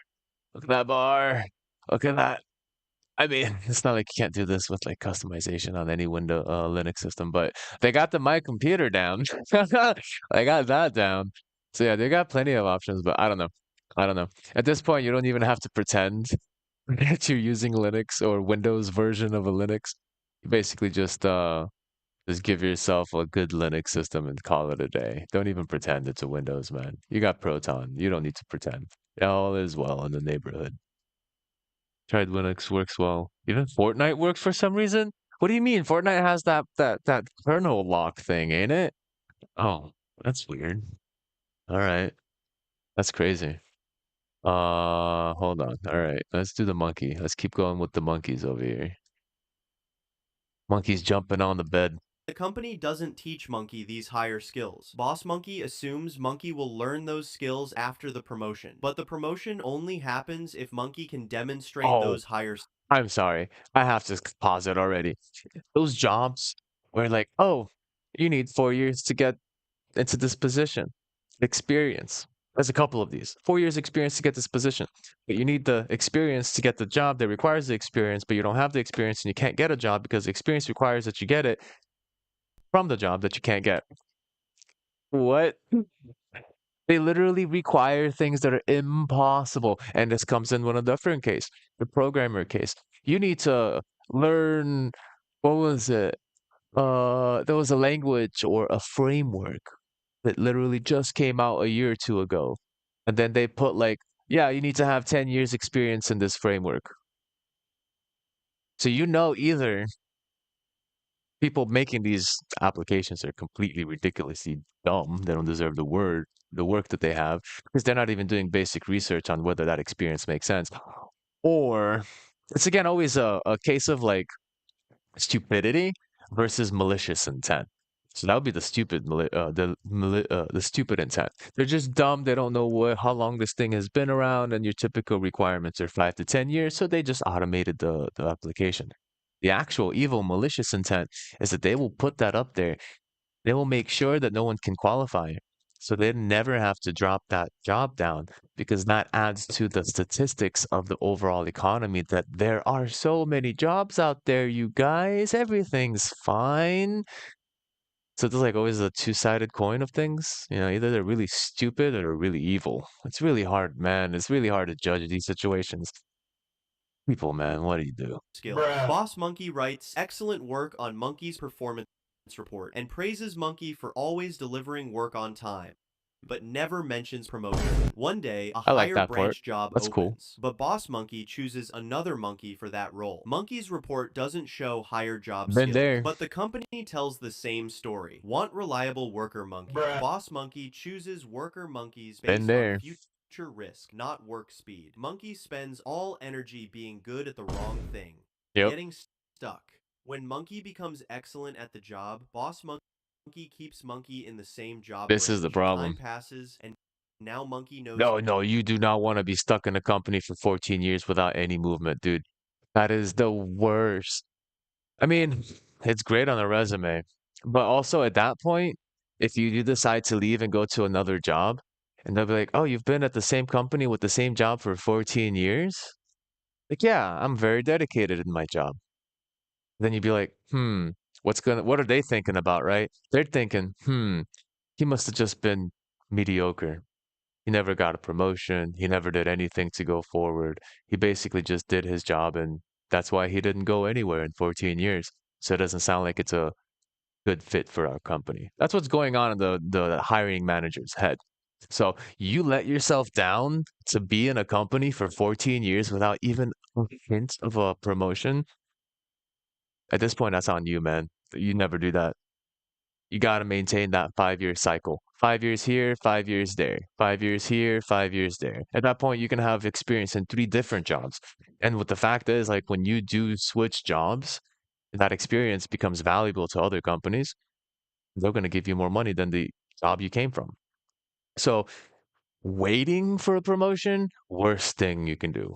Waiting 14 years to work at a company doing the same exact thing, expecting any changes, that's that's either blissful ignorance or man, you're just so hopeful that you can't. Oh, you're stubborn. That's also the case. You're super stubborn. You don't want to do it, or maybe you're lazy. Maybe you're just comfortable and you don't want to change anything. And you just want to stay in the same spot. And then all of a sudden, wonder why you haven't been promoted. So like, oof, I'd say the 2 to 5 year range is what you're looking for. You don't want to spend more time at a company than 5 years without a promotion. You don't want to spend less than 2 years on a company because it'll hurt your resume. It won't hurt it extremely. Like 1 year's fine, 1 to 2 years in between is good, but anything below a year just hurts your resume. It's just like, oh, this guy doesn't know how to keep a job. Like, oh, they're gonna ask a lot of questions. What happened with that job? Oh, I left. Oh, what happened with this job? Oh, I got fired. Uh-huh. What happened to this job? Oh, I got laid off. Uh-huh. What about this one? Oh, I got restructured. All of these are like 6 months, 8, 10 months. You will destroy your resume with those kind of jobs. You want to keep it 2 to 5 years for something that you're analyzing. And if you can't get a promotion by the fifth year, get the heck out. Find yourself a job that'll pay you your worth. Move on. Every system inside the company. Monkey solves other monkeys' problems. Monkey feels important in the company. This feeling looks like safety for Monkey, but the reality is different. Monkey simply stays stuck in the same branch.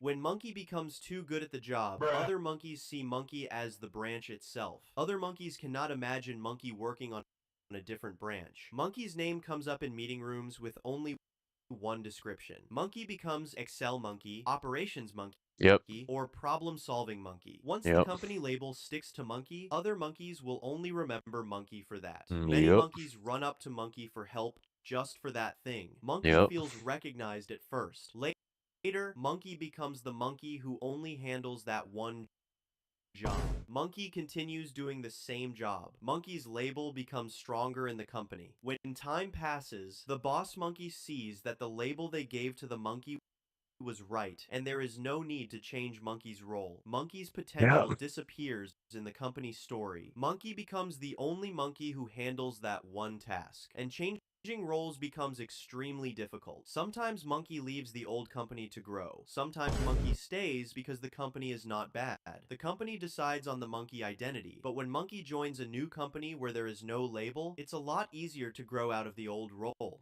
Yep. Why being easy is bad. Monkey There it does is. everything.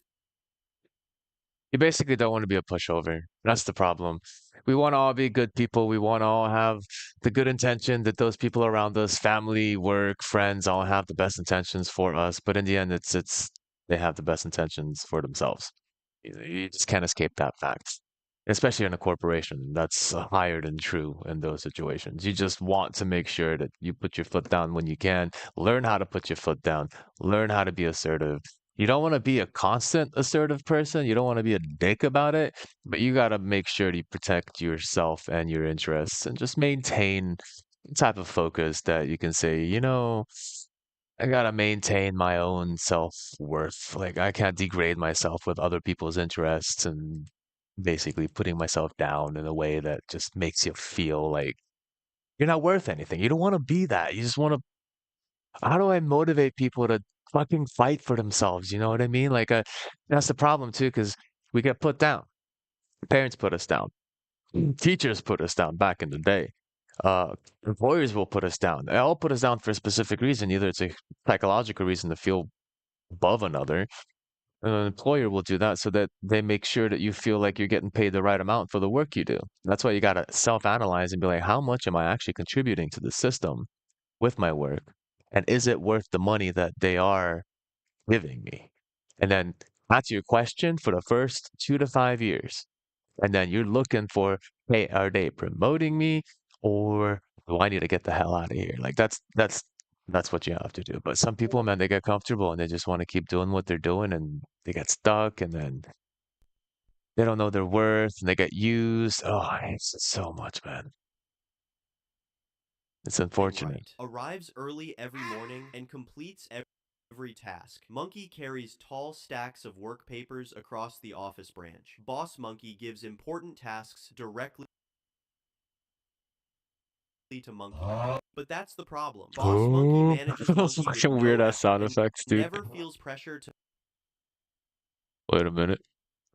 Hold up. Wait a minute. move Monkey to the upper There you go. branches. Monkey didn't make it urgent. Monkey didn't make anyone worry that he might leave. The Jungle Company's promotion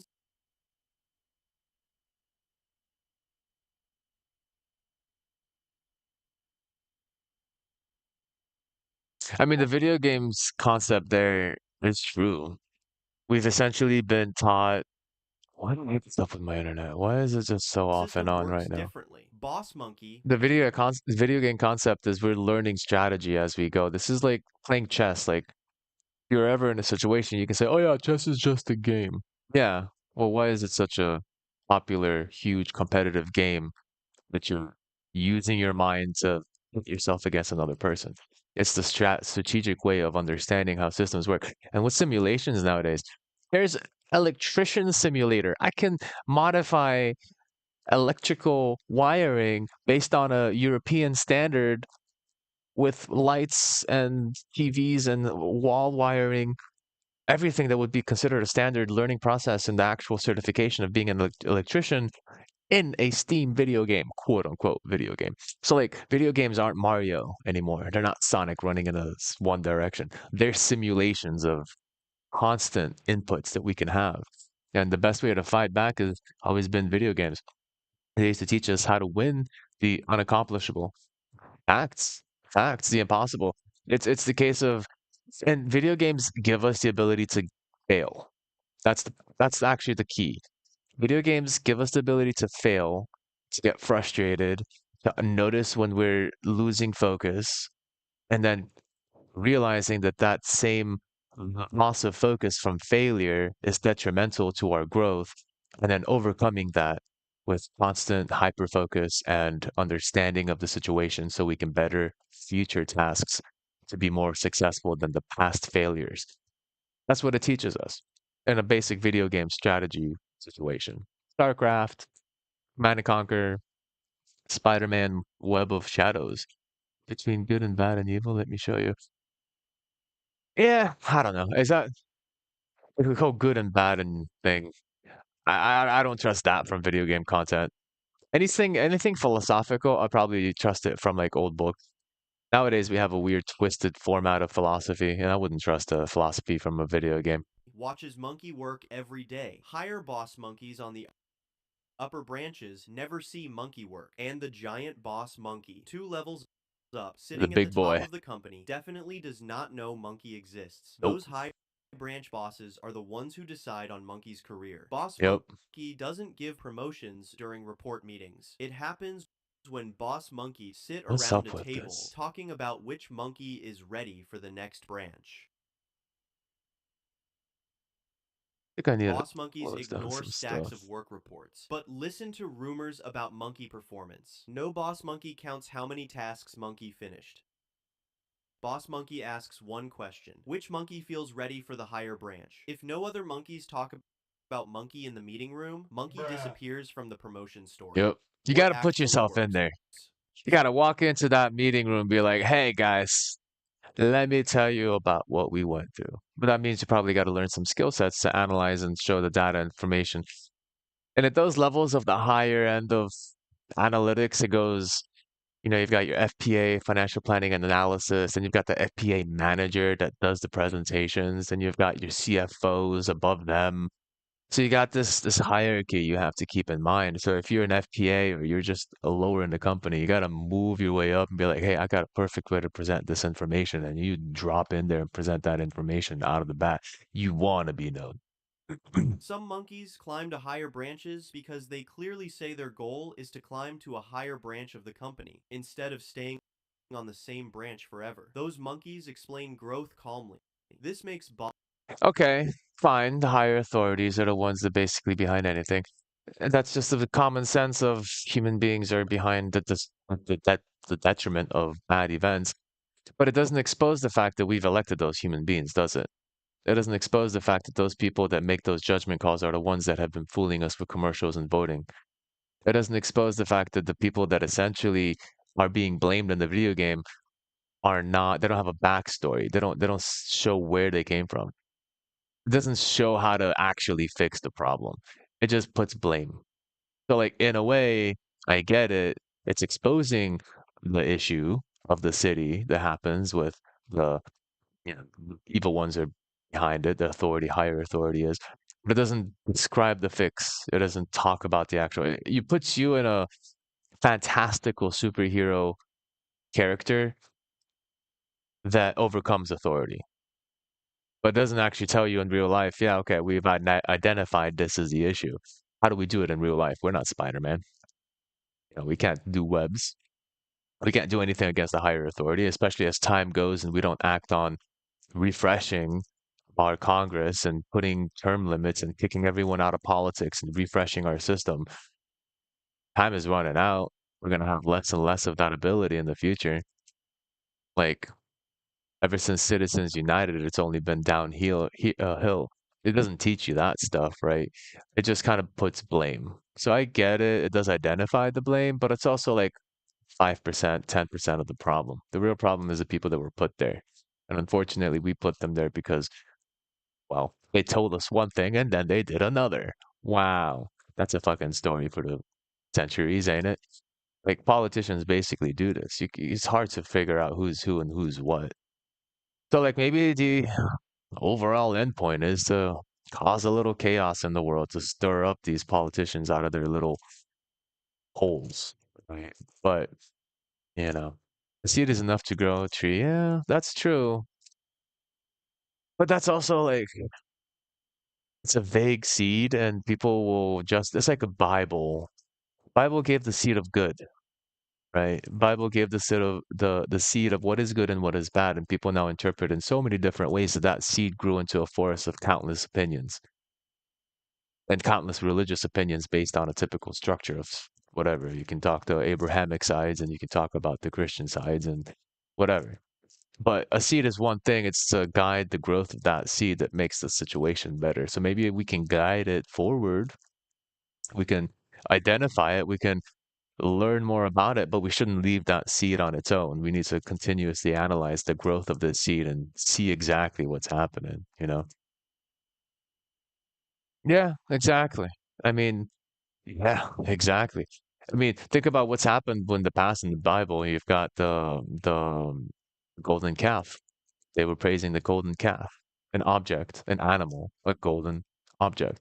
What do we do now? We praise the golden cross. Is that so different, honestly? No. It's supposed to represent something. Well, so did the calf. It represented something. Like that's the problem. We're not thinking about the concepts and the philosophy of the seed that was planted by the Bible, well, what good and evil is, and why we should be good versus why we should not be evil, and why it should be shunned on, or we should really be aware of the two sides. And then, of course, the opinionated sections of good and evil are always used in politics. Oh, they're bad, they have nuclear weapons, and then the other guys are like, oh, but we don't actually, or whatever. You've had civilizations raiding other civilizations saying, oh, they were harassing us and we raided them. And then the other civilizations like, well, we didn't do anything and you took all of our gold. like, like, who's at fault? How do you know? It's whoever writes the history books in the end that we trust. So that's the problem with planting a seed and letting it grow on its own is we need to guide the seed of what authority is, why the authority is there in the first place, and how we can actually fix that system. But I mean, Spider-Man, I guess, is a good start. Spider-Man Web of Shadows, the difference between good and bad. It's a seed, but also that seed can backfire. Boss Monkey think differently about Monkey. It makes Monkey a priority now. Boss Monkey feels the time pressure and imagines that monkeys might just walk away to another company. And that's how the system works, where those who stand in front of the boss monkey get attention, while those who are working in the background slowly become invisible. That's fair. There is a case for people being quote unquote evil, but it's that little a voice in your head. I don't know if you ever had that. It's not a voice, it's like a thought. I remember driving when I used to really in the very beginning start driving, getting used to it and stuff. And there was a thought in my head of like, what would it look like if I just turned and swerved to the left of the other lane? And then my brain would like reenact my car flipping over, hitting the car in front, flipping over and doing that stuff. It's that intrusive thought. So there is a case for this sort of evil factor. Is it evil? Is it just an intrusive thought that we manifest with action versus just letting it wither away into the dark? That's the difference, right? Some of us know what is right and what is wrong, what we should do and what we shouldn't do. And it's all basis of survival. Uh, You hurt yourself, it hurts. So why would you do that unto others that would hurt yourself? You know, it's just the basis of it. Pain is not good for anyone, including yourself. So why would we instill it on others? Logic. We don't have to go through the whole concept of good and evil to figure out what good and evil is. We just say, hey, where's pain? Is there pain here? Am I instilling pain on others? What would it feel onto myself? Do I like it? No. Would they like it? No. Should I do it? Definitely not. I wouldn't want it on me. You know, treat others like you would treat yourself, basically. So, what does this mean? Work skills alone do not lift Monkey to the next branch. Monkey needs to explain their work during meetings, openly saying their Monkey. goal of climbing to a higher branch, and is willing to walk away if the job isn't right. Because staying Ah, sums up, man. What is up with this? excellent at a job that doesn't grow Monkey is just a slower way of getting stuck. This is the part that it takes time to learn. Competence is not a strategy. Many monkeys learn this lesson very late. Strong work skills alone are not a strategy. Yeah. Unfortunately, being a strong worker is not gonna get you anywhere. You have to be It is strategic. just a baseline. The real Yeah. climbing plan begins after Monkey is already performing well. This gives Monkey a desk in the company. Other monkeys respect Monkey. Monkey receives a steady pile of leaves every month. Monkey feels stable, but Monkey's desk stays on the same branch year after year, and many monkeys never notice this problem. Monkey just solves the same tasks every day. They become Monkey peers hollow. up at higher branches and wonders why nothing changes. The trap is not that Monkey is bad at the job, but the real trap is when Monkey becomes extremely good at a branch that leads nowhere. This is where it quietly goes wrong. Monkey spends energy optimizing for the wrong thing. Monkey optimizes being good at his current job rather than being ready for the job that he wants. And by the time Monkey realizes, Monkey becomes legendary at something that does not move Monkey to the higher branches. Years that Monkey can't get back. Not because Yep. Monkey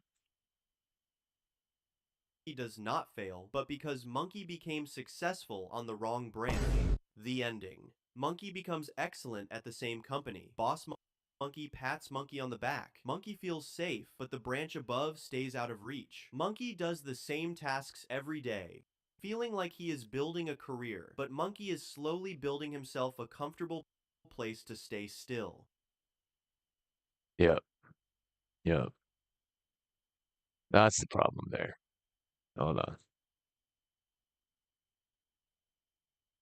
Monkey walks Oh, that's so it's sad that it's true. It's sad that like the effort you put in is not the only thing that has to happen. It's a case of awareness, growing, making sure you keep on moving. Um, just not stopping, man. Just not stopping. That's the problem. Continuous growth. Let me see. That was the latest ones I saw. That's the stuff about jobs. I had something. Satya Nadella's biggest mistake. Microsoft. Should we watch a Microsoft one? That's a goodie. It's a goodie. Oh, dude, Red versus Blue. Have y'all ever watched that one? That's a greatie. Very greatie. Hmm. You know what? I think we need some vines after this crap. I think we need some classics. Hold on. Hold on. We need a little laugh at the end here. Let's do this real quick. Hold on. Back to the stuff that happened back in the day that actually was good.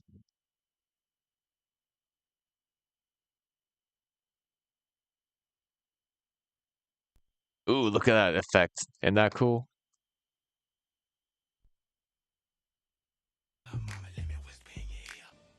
It's free real estate.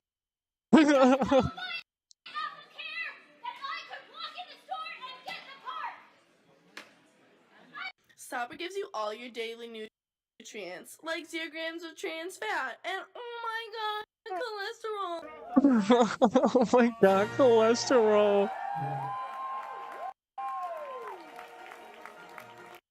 You can't sit with us. Actually, Megan, I can't sit anywhere. I have hemorrhoids. Okay. Adam. So is it any wonder that people are afraid? Hold on, why is it so laggy? I'm having troubles. I'm having troubles. Troubles. I think I have too many frames going.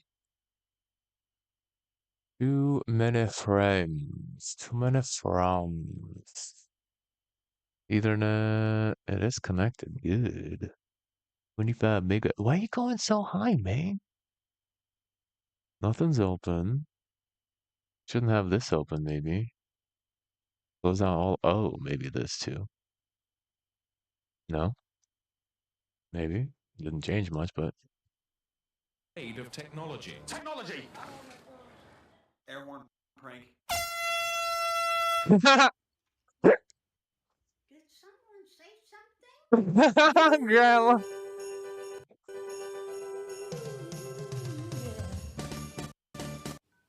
420, what's your emergency? There's someone in my house. No, I'm not. What? Wait, what? And they were roommates. God, they were roommates. Just walking by.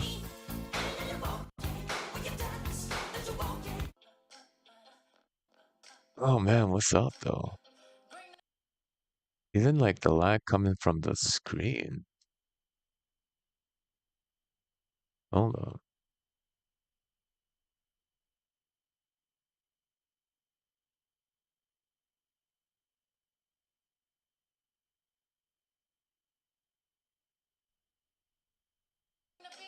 Anything for you, Beyonce? Bring the beat in. So I am confusion. Why is this one Kansas, but this one is not Kansas? America, explain. There is still some Explain what you mean, tomfoolery. Arkansas. What? What the hell, Carl? Damn, we had those things then too, huh? What's it like to be a citizen? Oh. I am doing my eyebrows. That's a big ass mirror. I have big ass eyebrows.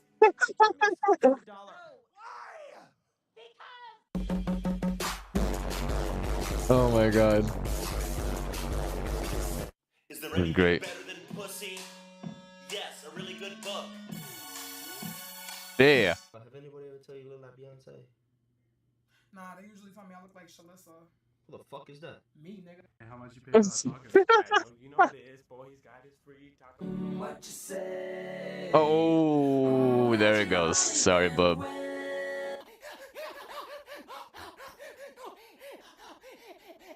Mark. Wait, what?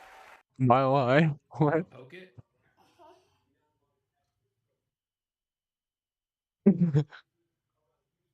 They ask you how you are. You say you're fine when you're not really fine.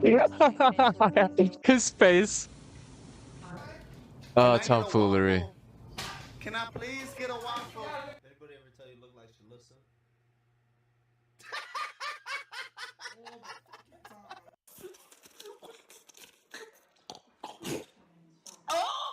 Brandon, ask me what country I have. Brandon, ask me what Goofball. country I have. Just, Brandon, ask me what country. To Chris Pine. Chris Pine.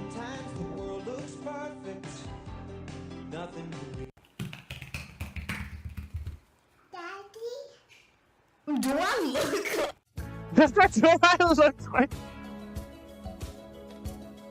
Don't tell your mother. Kiss one another. Die for each other. Duke, do you want the ball?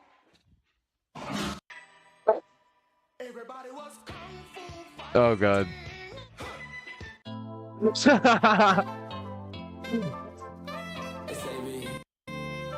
uh, virgin oil, and he crosses out the virgin. Why did he put his finger? Oh my god, dude. This is ridiculous. Del Taco, they got a new thing called free shavacadoo.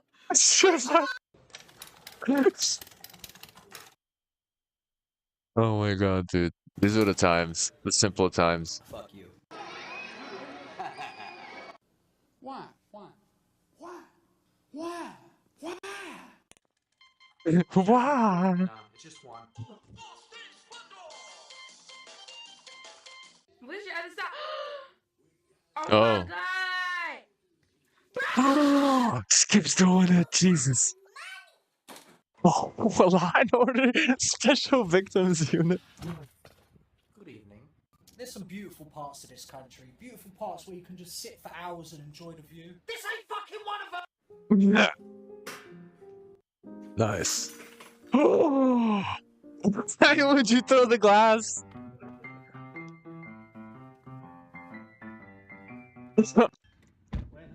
Are they helium balloons? Yeah, I told you the car's not helium balloons. It's too late. Oh. Okay. Okay. Hello. Do you pee your pants? Yes, sometimes. Hey, I'm lesbian. I thought you were American.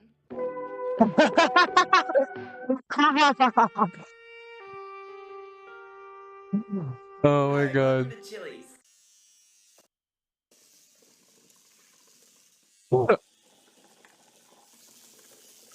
Kid, you want some blades? No. Blades are for skating. You dingus. Kind of snowy. You So dingus. basically, what I was thinking of is, oh fuck, I can't believe you've done this. Give it to me, I'm gonna get the whip 'cause of y'all. Y'all not gonna get a sleep 'cause of me. You never go to sleep because of me. I don't care that you broke your elbow.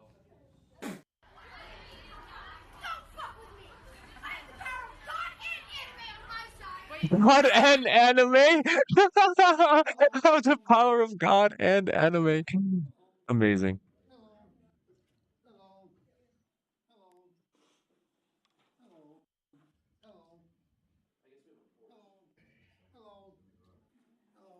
Okay. This is British comedy at its finest. Oh, look at us. We're a normal country. We sell cars. Can't fucking drive them, though! Oh my god, I think I found my berries. Not my berries.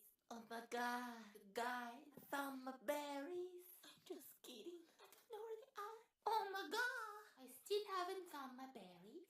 But I found these. Let's face it, we're stranded. Look! Blueberries! Oh my god, where's my berries? I have a banana peel on the ground. I'm gonna see if it's really slippery like it is in the cartoons. Not that. Oh my god. That's fun. I was in a YMCA guy. Alright, I'm gonna stop it here. Great vids to kind of end on. Because the subject of work and stuff is a bit off.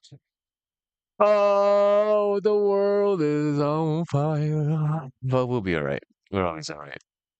We end up strutting through a lot of interesting situations in history. Anyway, I'm gonna call it here. I gotta get ready for some stuffs. I had a good morning. Thanks for joining me as you're the boss. Thanks for keeping me company here on the live that we can chill and discuss some well, serious things that can get funny at the end sometimes when you put a little comedy to it. Hope you enjoyed yourself. And we'll be back maybe later. Maybe later I'll play some games. I think gonna have some friends come through. Rise Jones in the house. What are you up to, my dude? You're a little late for the discussion, but you're not late for the YMCA. Were you? Were you? Hold on, hold on. Were you lurking? Were you lurking? Are you lurking? Probably be back with some gaming later. Kind of wanted to do a little wake up thing. That's true, man. It is 8 o'clock. It's the time for you to wakey, wakey, bakey. Going to try QS as an XP layout. Jigs me. Oh, you were here for the monkey stuff. Nice. Good stuff. Glad you were there for that. Q4 OS? Hold on. You got me intrigued. What's Q4 OS? Uh, uh, uh. Q4 OS? Fourth quarter OS? Like, is this a business operating system? Oh, good morning there, Rise. Good old, good old wakey bakey. Got a little bakey to wakey?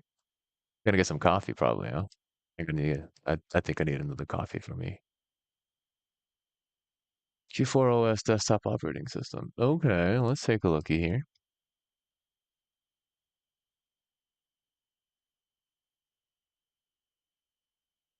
That looks awfully like XP. I like it.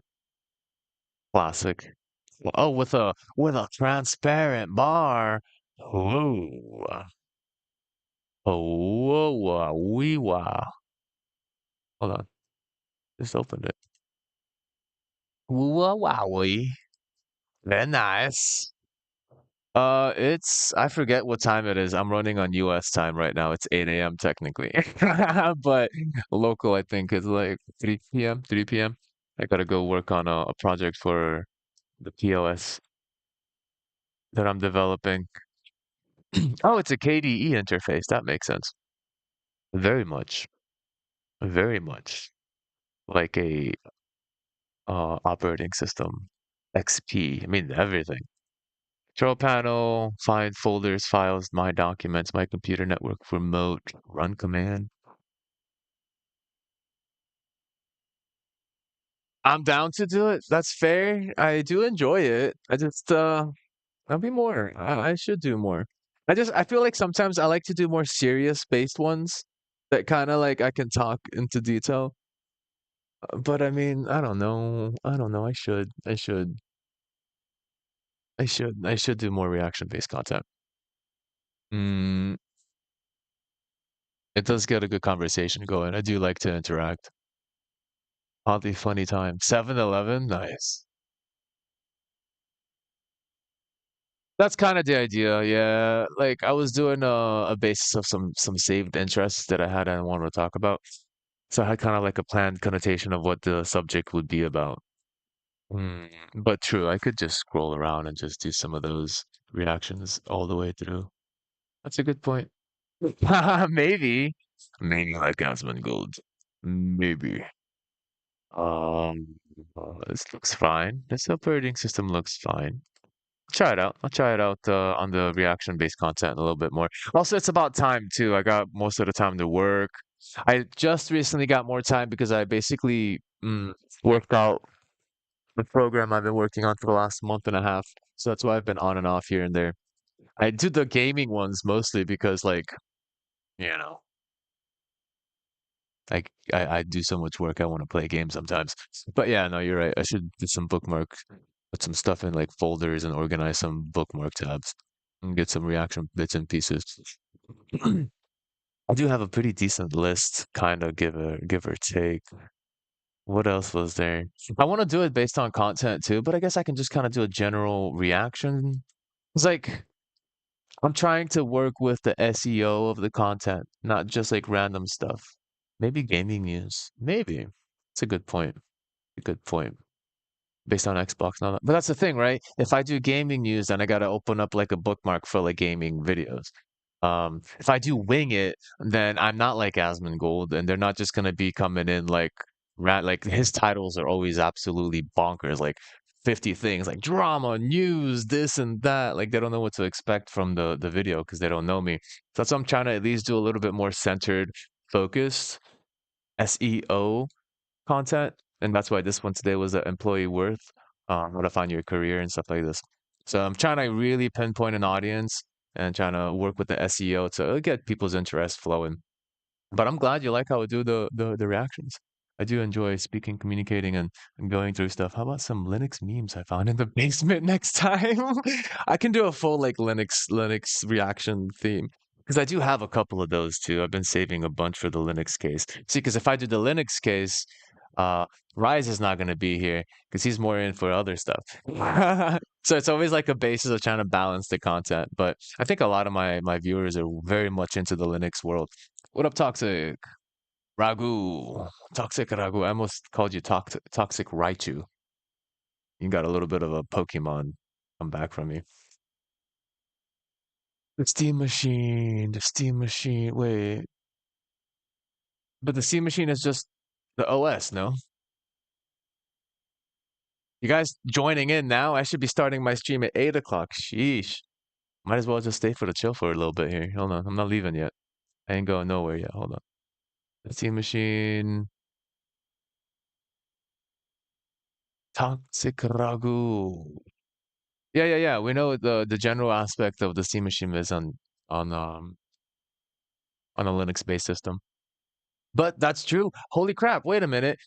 You're not even a technical user and you recognize that Linux is, or Steam Machine is on a technical system or Steam Machine is on a Linux. Look how quickly that's going. Linux will be on the Steam Machine. and and Russia. And Russia. Mother Russia. The Steam Machine is on Linux. Or the Linux is on Steam Machine.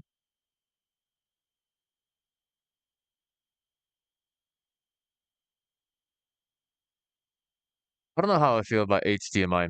I mean, it's a good idea. I think after the concept of like, yeah, it is an ARC. Steam Machine isn't an ARC based. I'm surprised that Bazite didn't do an ARC based. Did they? No, I think Bazite was Bazite Linux was a Debian, right?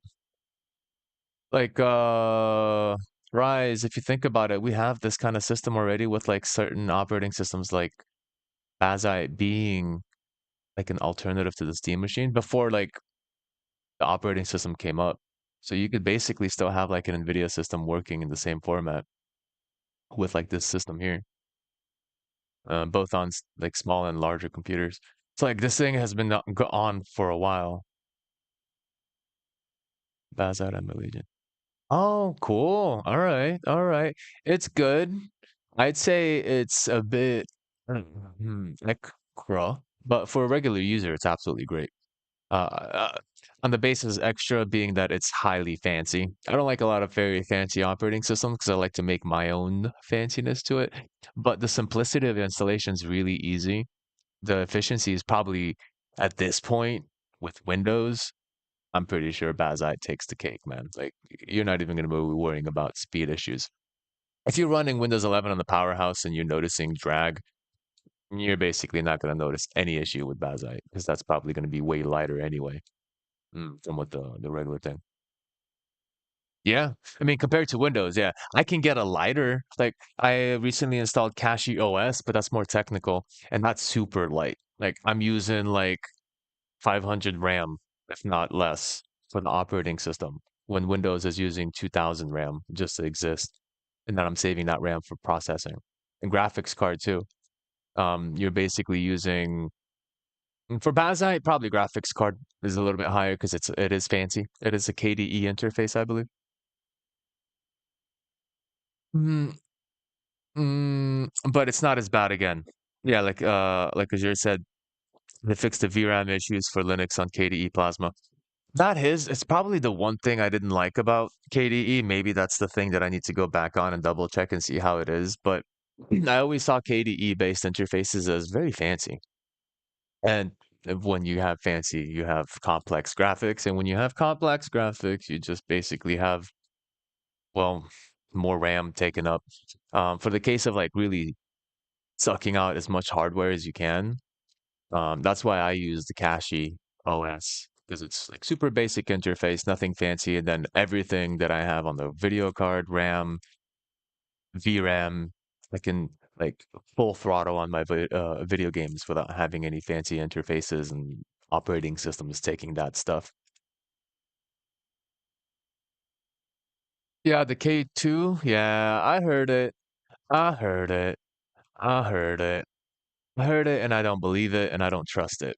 How about that? I think Azure and I were talking about this earlier. This whole like new progression that they're trying to do because they see it, man. They see people leaving. It ain't hard to install Linux no more. And when your system breaks because of a Windows update that didn't work well because you vibe coded that shit, and now you don't have a working computer, yeah, you're probably downloading and installing Linux. Like they're literally they're trying to save face with the K2. I don't trust it. I don't trust it at all, not one bit. Ever since they've been trying to take away the local accounts in Windows 11, where you can't actually create just a regular account. Yeah, for real, 100% vibe coded. And like, there's a difference between vibe coding something as a developer and knowing what you're doing. Like for me, I did the POS partially vibe coded, but I wouldn't even call it vibe coding because I didn't say, "Oh, make me a POS point of sales application in PHP and whatever." I said, "Make me a bare bones, highly secure, follows all secure precautions, database and POS bare bones system with these things in mind." It structured it. I took a look over the code. I fixed some bits and pieces because sometimes AI don't know what the fuck is doing. It can get like 90% of everything right. Then I go to the next step. Okay, let's make this change here. It gives me the change. I look at the code. I modify things the way I want it. And then I put it into the change. Like that's developing with AI. Vibe coding is like, you know what? I want an app. Make it for me. And then it makes it and you copy and paste it and you say you made it. Like there's no actual reading of code or anything involved. And I feel like that's what they've been doing lately with this vibe coding shit. Like they trust AI so much that they're just destroying everything. Yeah, it's a long story short, it's just a please don't leave us announcement. There's been times when my Legion Go is offline and the login screen gives me an error wanting me to reset my PIN, but in order to do that, I need to connect my online to login. And it's super annoying. That's unfortunate. Hold on. Since we go in full chat over here, let's bring down the chat a little bit. What's up, guys? What's up? Yeah, I, I'm wondering how much lighter it's gonna be because they can't include Copilot because that takes up space. If they make it a local AI, then it takes up RAM if it's a part of the operating system. If they make it a remote AI, then they're sending your private data to the world or to the server. So any case scenario, you're bogging down something. You're either bogging down your local RAM or you're bogging down your network with AI. You've got all of these applications they wanted to put together. They might as well just, I don't know. I guess they're kind of going back to how it used to be like Windows Personal, with no Windows Business, Windows Enterprise. Ah, I'm not sure, but let me check.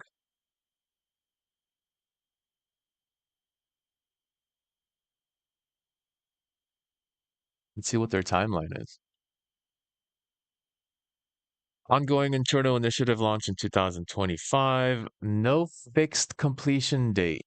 Aiming to improve Windows 11 through 2027. So they're not doing shit this year. The project was assembled. I think this is one of those tests to see if people will be excited about it and actually they will have to do it. If that's the case, then if they see that people are leaving more and then there's a positive social interaction with the with the K2, then they probably have no choice but to do it. Their announcement isn't a guarantee because they don't have a set date, no fixed completion date. They're basically testing the waters to see how bad is our current stance in the market right now, and how much do people want us to not do Windows 11 anymore.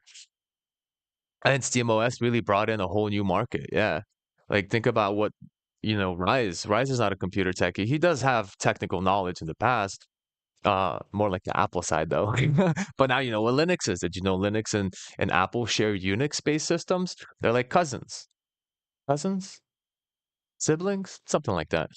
But like there's so many identical processes that we're seeing from the Unix Linux side pop up. People are like, wait a minute, why am I stuck on Windows for so long? Now we can do whatever we need with Proton.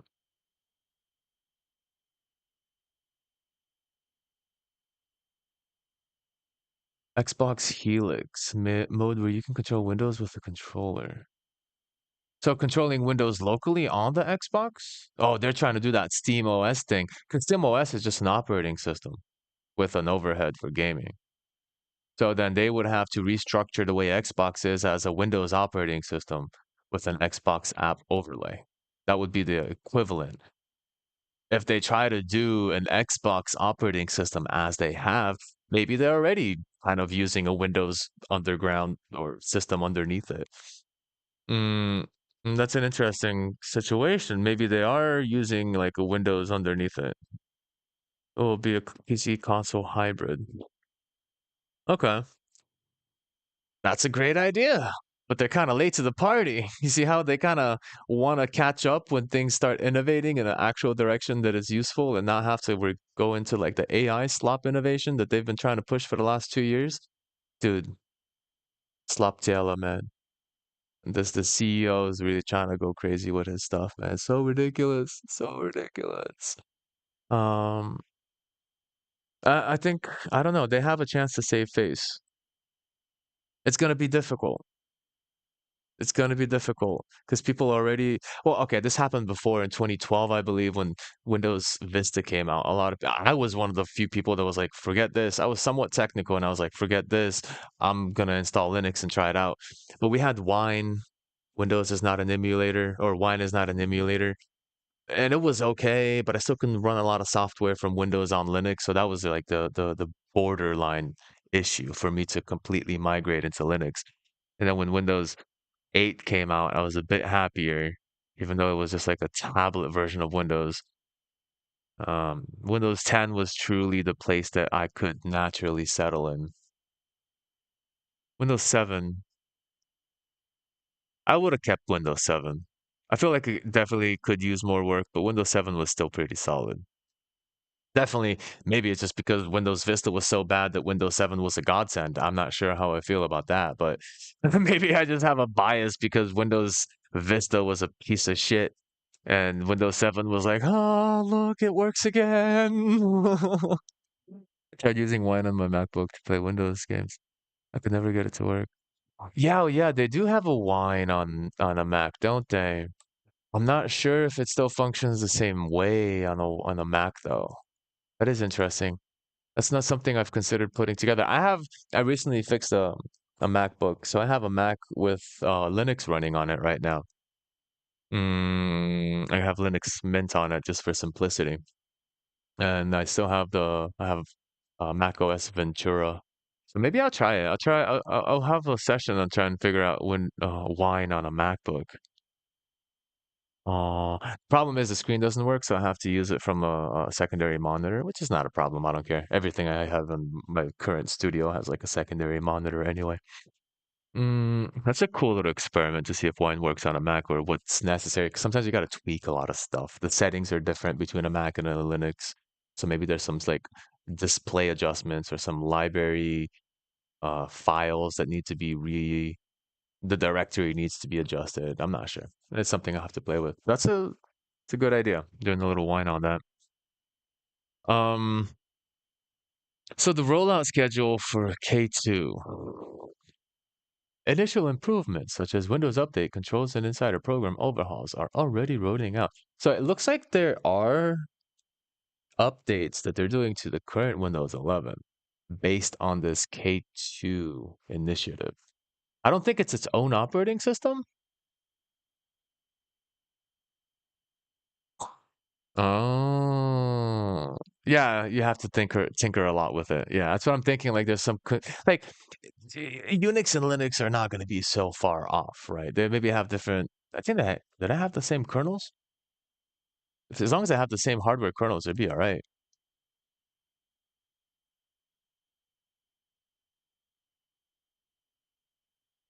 Let me see.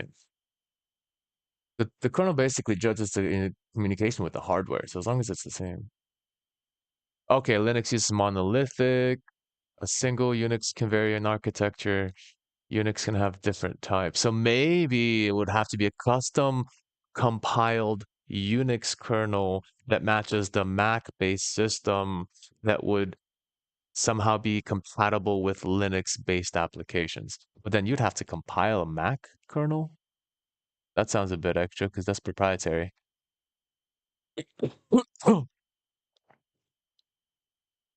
Hmm.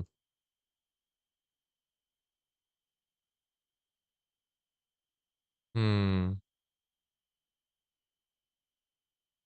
Preemptive. Linux is typically non-preemptive, while Unix are preemptive. So yeah, Unix prepares concepts before it launches. Linux just launches it live in a sandbox.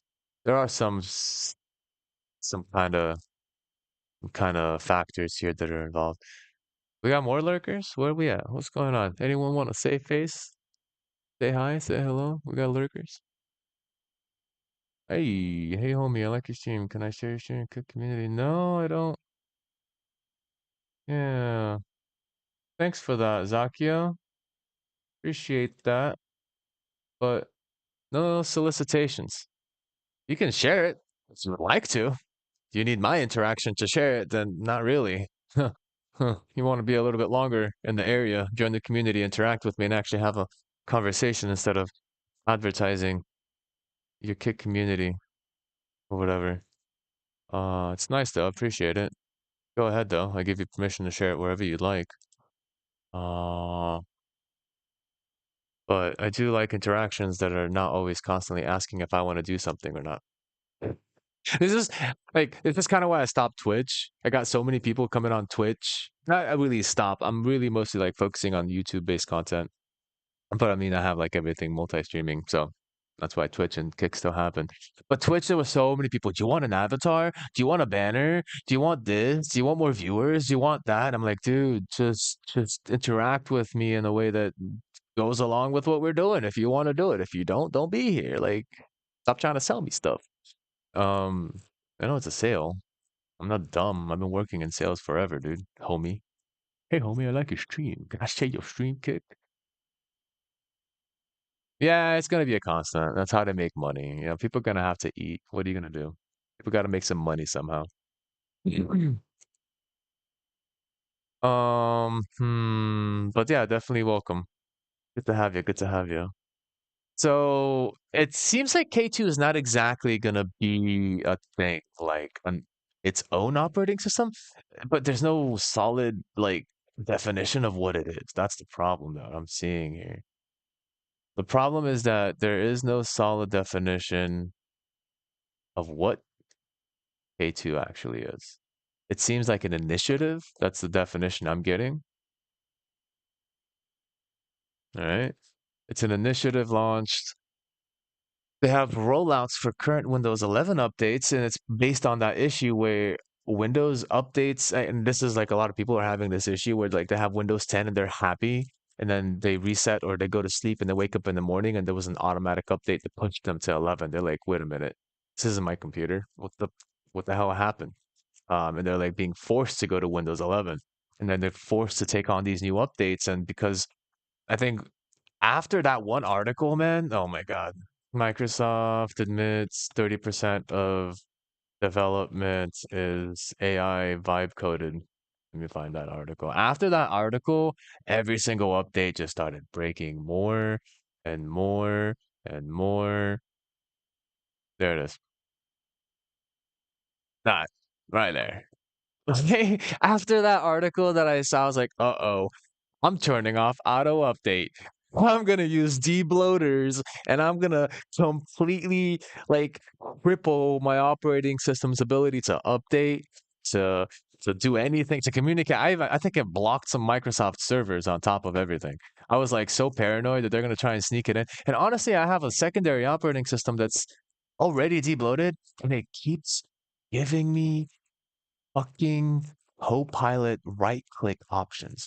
Like, why are you there? I didn't even install Copilot. And you know what the weird part is? I've already removed Copilot multiple times. And it still has this stupid little right click that says ask Copilot. About what? My fucking MP3? Like, what in the world am I gonna ask this stupid piece of crap robot? Clanker. Hold on, let me uninstall it again. I'm so pissed, man. I don't understand why they keep fucking forcing this stuff on us. But this is the problem, right? This is what they're trying to counter, and I don't believe they're gonna do it. I don't believe they're gonna do it. They're bluffing. They're bluffing just to get people's yeah, I still haven't opened it either. What the hell do I need it for? And it's back. Installed on 4/30/2026. Literally, they installed it 4 days ago after I uninstalled it, and I'm gonna uninstall it again, and then they're gonna install it again. I need to find a way to block this install, man. This is ridiculous. I don't even have updates available for the system. Like, I'm not updating. I shouldn't be, unless they force a change somewhere. In fact, I think I have all applications locked. Like, there's ways where I have an application that locks down user control, locks down registry, locks down DLLs, and everything. Like, nothing can install until I unlock it manually. That's how paranoid I am. And I have everything locked down, and it still got found its way in. The hell? What in the hell? Gotta figure out how it's doing this, how it's sneaking into my right-click menu, reinstalling itself every single time. He's so ambitious. So ambitious, be doing something, man. They be doing something, man. They're messing with me, man. They're doing something. They're adding game support for Copilot. Be able to view your screen and tell you how to beat the levels. I do, I do. I don't know if it's Chris Titus, but I do a bunch of. Don't fall naked with that one. Let me see. I've done a bunch of deep loading software. Deep loading? What did I say? Deep loading? Deep loading. And I've used multiples and I've locked it down in multiple levels. Oh, yeah, yeah. This is the one I've used also, I think. Let me see, Chris Titus, deep load. Go do Windows Toolbox. That's a great toolbox, by the way. Probably take a look at it, buying one of those.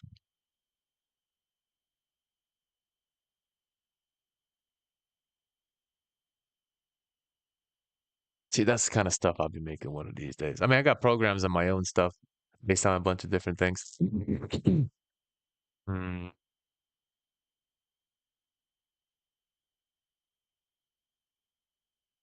Oh, if lies, if you want custom, let me come in and sell some stuff here. If you want some custom backgrounds, I make them with code. So give me a holler on Patreon. Oh my God. Anyway, that's my sales pitch right there. If you want content creation tools, I got some. Um, I thought I had Chris Titus's software. I might have to buy the full thing, honestly. It looks pretty solid.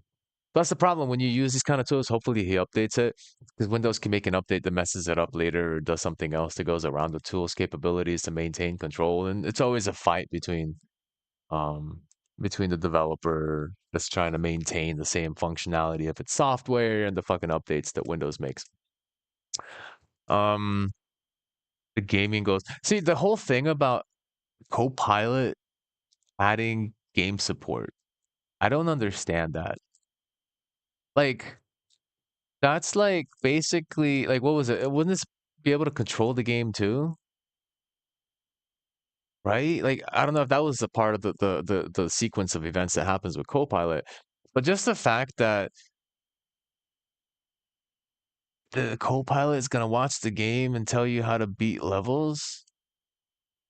There's a point we play games to have them as a challenge, to have a specific type of challenge behind figuring stuff out.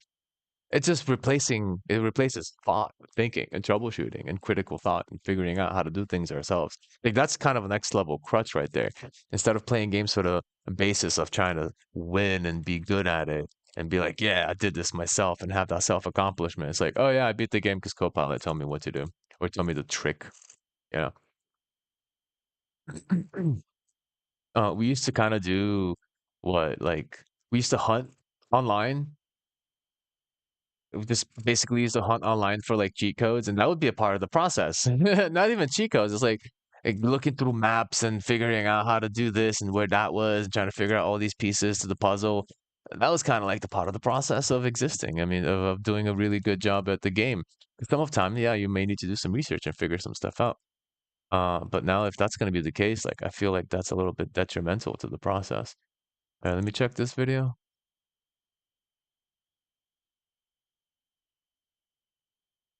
and clean up a little bit over there.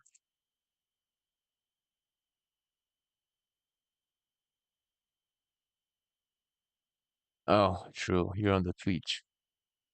You're on the Twitch. You're on the Twitch. Let me see if I can grab I gotta get on my Twitch. Given that I have, no, I gotta log in. Gotta do the thing because I don't really log into Twitch that much anymore. Because I don't know. What do you think, Rise? Is Twitch still good? Is it breaking? Is it falling apart? How much do you stream now? I don't see you very often. Saw you, I think, the other day, a week ago or so. But I check once in a while on Twitch if you're up, and I don't see you going too much.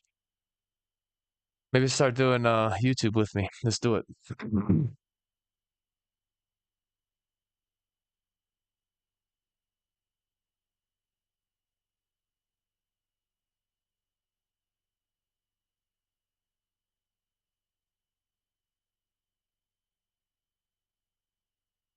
Okay, that's fair. No, not.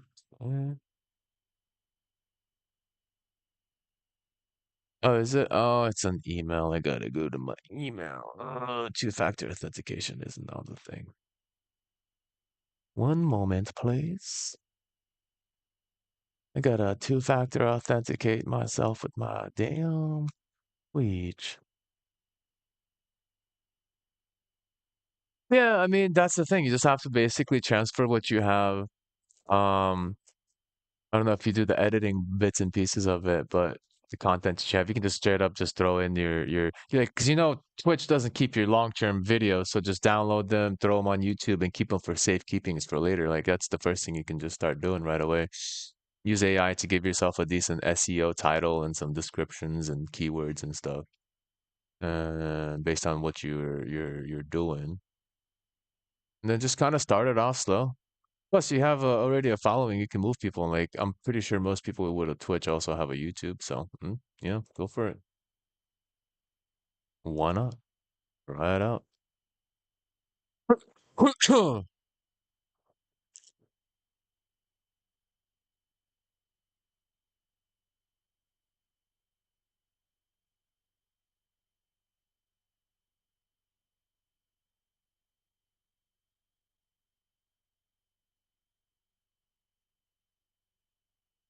OBS, yeah. I mean, look at other types of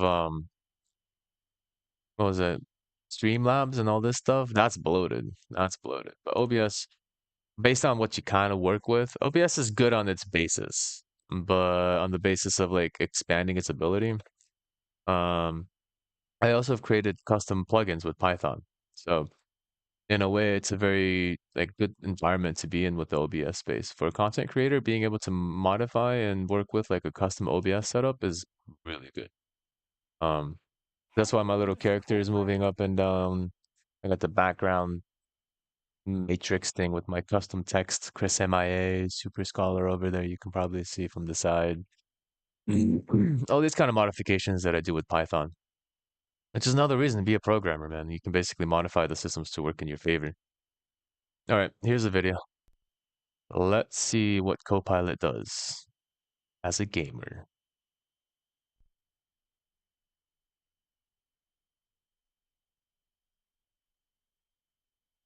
Damn, 80%? Like on a 50, 80? Jesus Christ. But are you playing games and streaming at the same time on the same PC? It's probably a good idea to duplicate screen to like any other laptop. I mean, not even any other. You can get a laptop with like maybe even Mac could do it.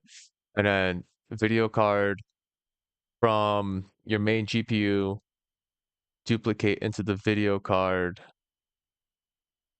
and then a USB 3.0, 3.0? I think it was 3.0 into the MacBook, and take that feed,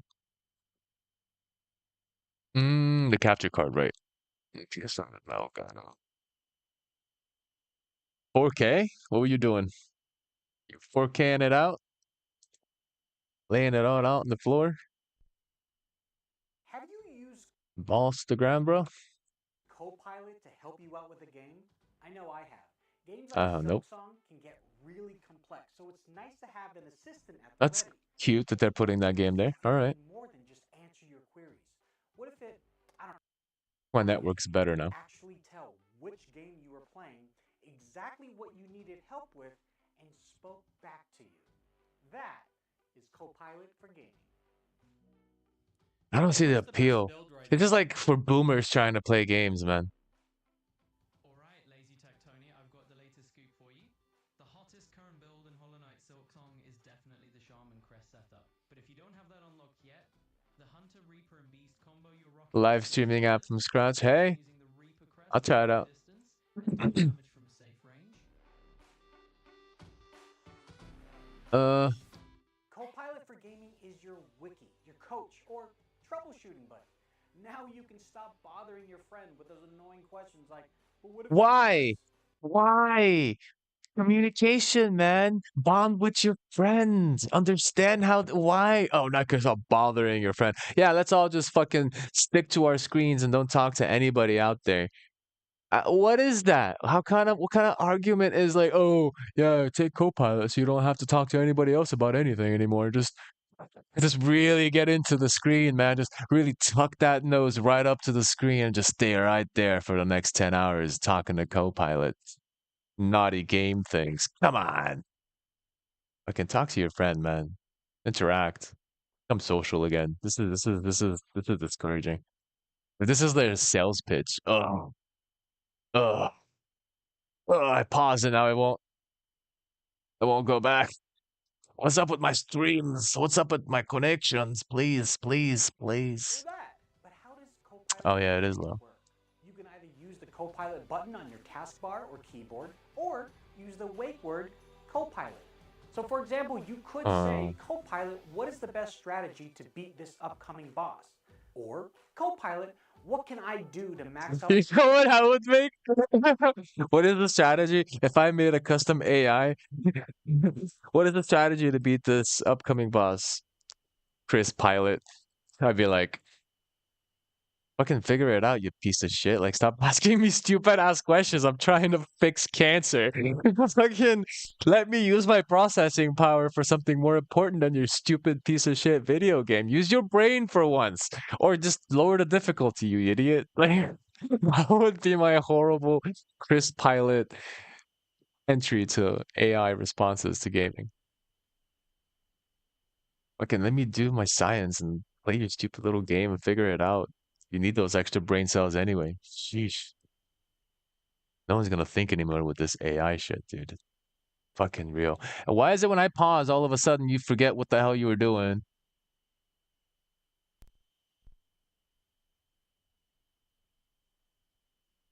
No, when I pause, for some reason, it just stops working for like a good 30 seconds. I gotta turn down the quality or something.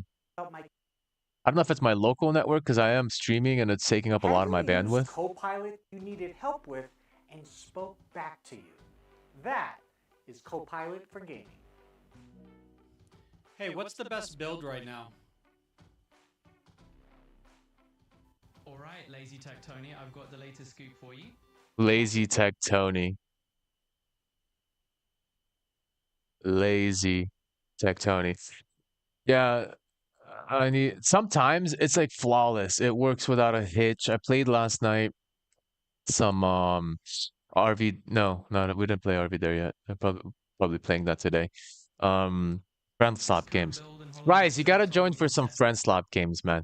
You gotta join for some friend slot games. I know the word.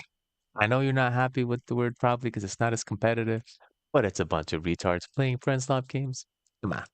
Come on. This feels like it was designed for games journalists. Basically, yeah. This is like IGN level BS. Like they're lazy to figure it out. They're like, I just need to write this piece of paper. Please tell me what the best thing is. If I was an AI, I'd be like, go figure it out, you freaking retard. Let me work on my science and figuring out how to feed human beings and fix cancer and fucking fix the shit human beings have been breaking the last 10 years. See, I just paused it and it just fucking goes back to loading. Like, what are you loading? You literally have that whole space here. Play. Is it my browser? Is my browser acting a fool? I just have a lot of browsers open? What goes there? My bitrate on Twitch is alright, I guess. I'll be doing that tonight with If you RV. don't have that unlocked yet, the Hunter, Reaper, and Beast combo you're rocking is still solid. Just focus on using the Reaper crest Have to you keep your used distance and deal Oh, damage hold from on, stick guys. range. Wait a minute. Where is this coming from? Copilot for Gaming is your wiki, your coach, or troubleshooting buddy. I'm Now confused. I you have can so many stop windows bothering open your right friend with those now. annoying questions like, well, what if I do this or that? What do you mean?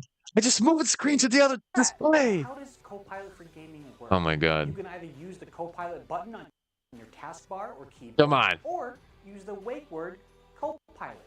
So for example, you could say, Copilot, what is the best strategy to beat this upcoming boss? Okay, there we go. We're good. Copilot, what can I do to max out my character's build? And voila, it just knows. Based off of the Voila. active window on your PC, and It's like active magic. files running, You don't it have to knows do the game, math. the publisher, You don't the have to content type, calculate even the effects. version. Just ask And a since I know fucking you're gonna question. ask, no, using Copilot for Gaming does not slow down your No game brain or involved, FPS. guys. It's a seamless experience. What's the boss with the scissors name?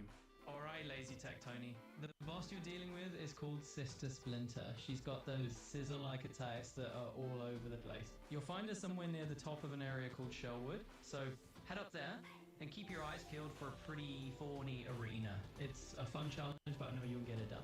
But what if you don't have a mic or headset for your console? Don't worry, you can still use Copilot for Gaming just Is it? on mobile. Can you The mobile really? version won't be contextually aware of what you're playing, so you have to be a little bit more specific when asking your questions, but the output is going to be the same. So now when you start a brand new game, you no Oh longer yeah. have to feel Okay, that lonely one makes and more sense. aimless. Read. Use Copilot for Use Gaming your to eyes. guide through troublesome Read the moments, text. assist you with confusing crafting Turn recipes, on those or brain even cells, how boy. to use Xbox or Do Windows something. 11 gaming functions. If you have any other questions, I or wouldn't be comments, surprised if please that leave was the those in goal. comment section down below. Links, as always, can be found in the description below. Not only are we on this platform, but you can check us out. But like, over think on about it. I know YouTube be trying to do that thing. We're trying to like make everyone's content personalized and slopped up. So like you just look up for something in a search. Their end goal is to like you look up a search thing, some AI on one of their servers hooks up a video relating to that search, whether it's a piece of news article, whether it's a game stream or something, just cooks up the stream for you, generates it, and then you play it, and it's Google's content, so they get full basic content rights and ownership and shit like this. And then you don't need to pay nobody else for anything, for nothing. Right?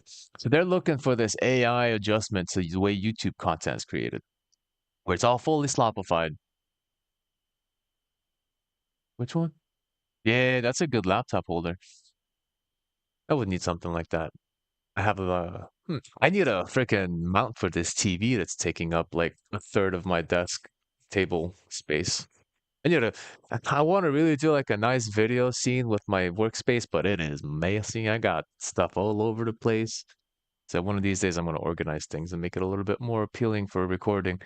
Um, so being that Google wants to do this whole AI adjustment where now they're basically just feeding you slopped up AI, I wouldn't be surprised if like Microsoft's like or Copilot's like, hey, you want to play the game?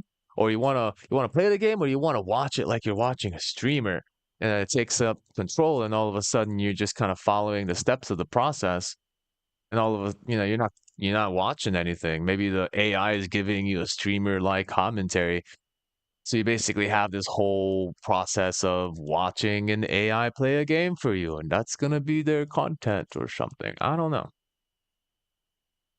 I don't know. I don't know. I'm just hoping. I think people will revolt. I mean, people are already revolting, man.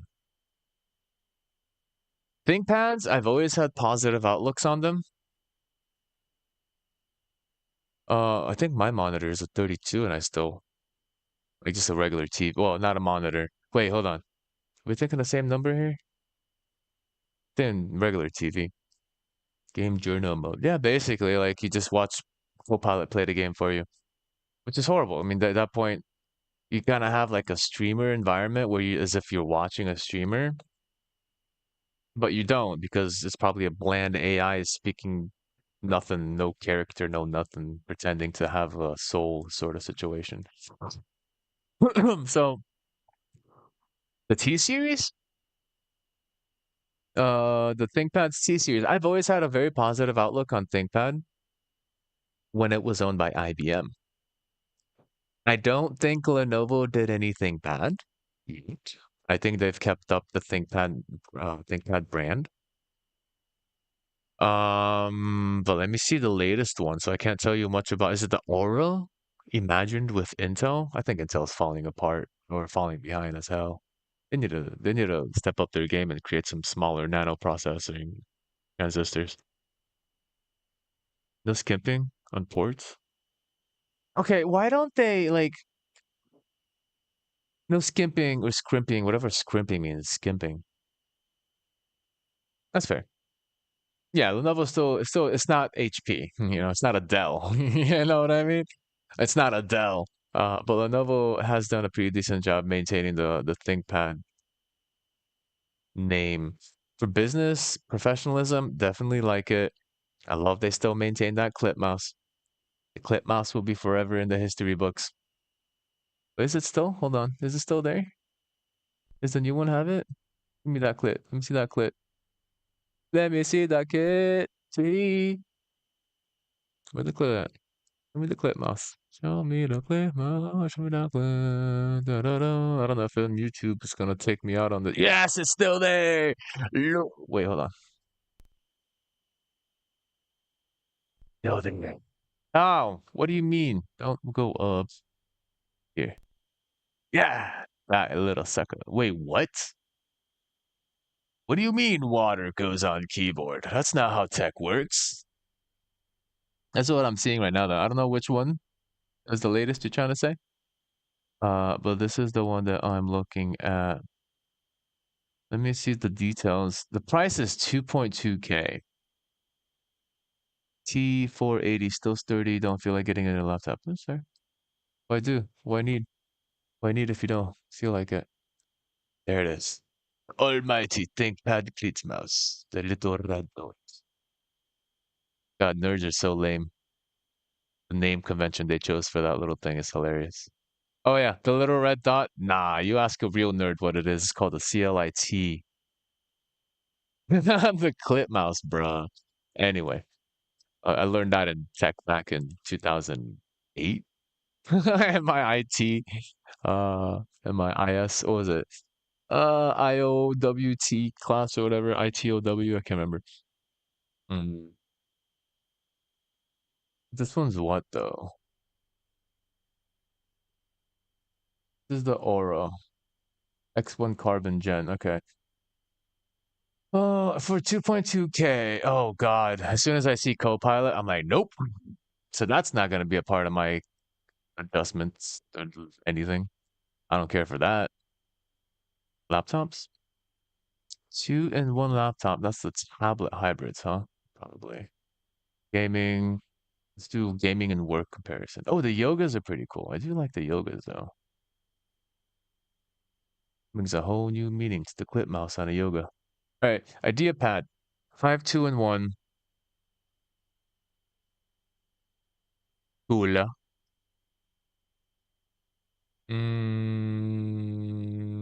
Is this their main? What's the main that they're selling? Custom build, add yoga accessories. Later to ship. Best selling? I guess this is the best selling. That's a yoga though. What about a regular? Okay. No, it's still 2-in-1. Still a tablet. Right? Oh, touchscreen. That's what it is. Let me see. I'm looking for the mouse. If it has a mouse, it does not have the mouse. Oh, no. This one doesn't have the mouse. Is it not worthy of the red dot mouse, as you call it? No way. These now have it too? Are they saving that little mouse for like the high end stuff? No, they're messing up. They're tripping. They're tripping hard on that. They'll let go of themselves. You gotta put that on all ThinkPads.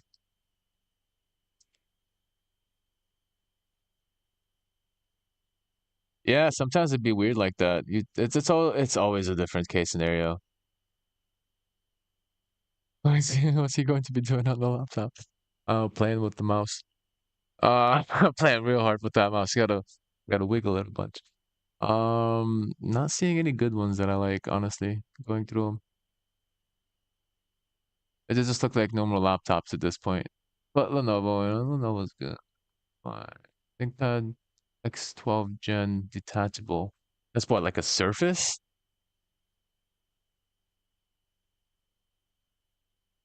Yeah. Oh, there. Yeah, okay. I'm gonna go with that. It's basically a Surface. I love the Surface model. I have the Surface Pro 2.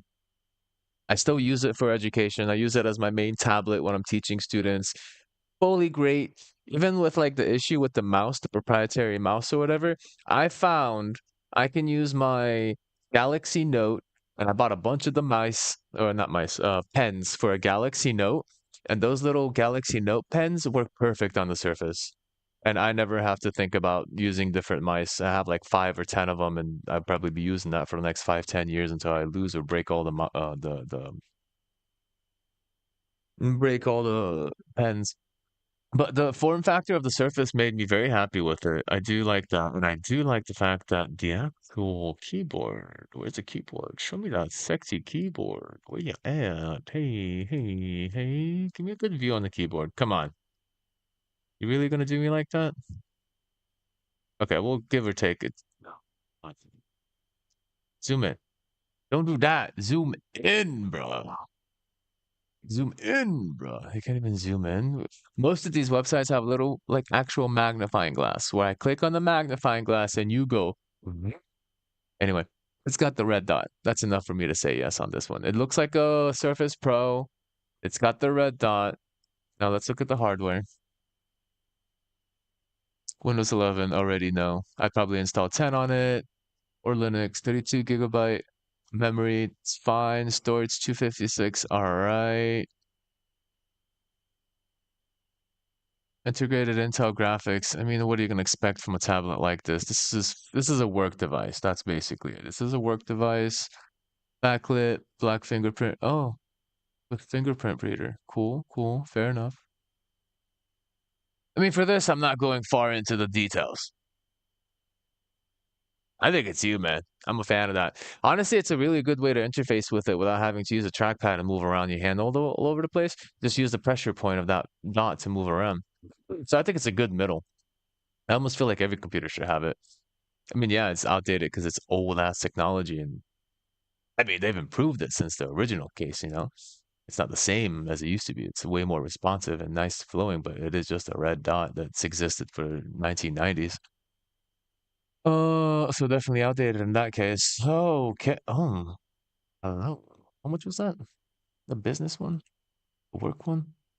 This is going for $2,000 for this piece of crap Intel nothing. Then you got a 2000 for a 5060. I mean, I would get that hands down. What we got? Gen 11 7A, VGen 5A, 1500 5060 still. 5060. The 5060 to 4080s aren't that big of a difference. You know that, right? Like the actual benchmarks are like 2% different. The cost is like 30%. So I wouldn't even mind to get a 4080 if in fact I probably get a 4080 because it probably creates less heat induction. So I wouldn't really go much for the 5060s. Yeah, dude, putting the sucker on things that shouldn't be on. I mean, that's what happens every single time that they make something, right? They just advertise the crap out of crap. Like literally, crap begets crap. Oh, sorry, did you just say gats? That's what my little sister be saying, dude. That's what my little sister be saying, dude. I don't get it. Used to call them apple bottom jeans, bro. What happened to that? Legion 7A Gen. I mean, that's not bad for. That's not. I mean, I don't know. I don't know. I have to look at the hardware pieces by themselves. Let's see what things cost nowadays. What's a 5060 cost? Let's see if it's worth it because I've lost track of all the pricing schedules for all the details. Got a 5060. Let's say I want to build this in a computer on a regular PC. How much am I spending? Not bad. 5060, 8 gig. Oh, 8 gig. 16. Ooh, double the price for double the RAM. Damn. I mean, if I'm going to use that, I'm going to use it with AI. So I probably want 16 or even better, 32. But then I'm probably looking at 1,000 for just the card. Wait, so what's this one? This laptop has probably an 8 gig VRAM. Let me see. What you got? What you got in them jeans? Make you work. There it is. 8 GB. That's what I thought. GDDR7. All right, cool. So, oh, okay. So then building the PC with an 18. Yeah, can I upgrade that? How would the cost be on a custom 16? I don't know if there's enough space on the in the laptop to make it a 16 gig. Configurable. I can configurable. I can configurable. What are my configurables? Wait, let's see. Graphics. Yeah, down. Nothing interesting. Nothing changing. What am I configuring?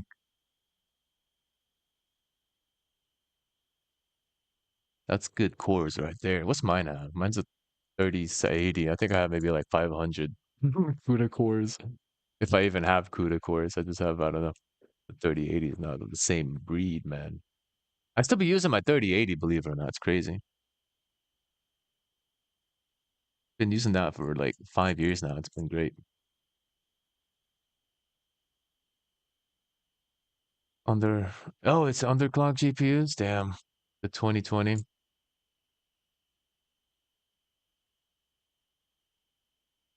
Wait, so you saying the 2020 model Legion 5 had a 5080? No. I mean, that was probably a 30 something, right? 30 something? Can't remember. But I was talking specifically the 3080 having those overheat process issues. But give or take, like the 3080 I have right meow, 3070. I keep forgetting what number it is on my laptop. It's actually fantastic. Yes, there is heating issues given that if it's hot outside or hot in the vicinity, and I don't give it enough space to breathe. But it's not crazy hot. It's not crazy bad and adjustable based on the game I play, right? So that's that. Okay, well, what's the RAM on this thing? Let me see what the RAM sucker is on here. Mm, we got 32 gig. All right, how much does fucking RAM cost now? Fuck it. What was GDR7, right? That's basically DDR7. I think that's just gonna give me like there's nothing in there. It's just gonna give me GDR7 Express. Okay, 5070. 12 gig even. Wait a minute. Why would that be so close in price to the 5080 and the 5060? 16 gig GDR7? Why is the 5060 cheaper with more RAM and the 5070 uh with less VRAM is cheaper? I mean, I can guess the processing difference, but I don't think it's that big of a difference, man. They be doing some weird pricing mechanisms with this. About DDR7. DDR5 RAM. PCIe. PCIe? Okay, that's fine, whatever. I'm not really building anything, so here's the prices, dude. So that's already $1,000 just for RAM 32? 32 gig, and the graphics card I want. Then you got the case, I can low cut that. The graphics card requires, let's say we go with, I wouldn't spend my money on that. I spend on the 16 though. 16 gigabyte good for AI stuff.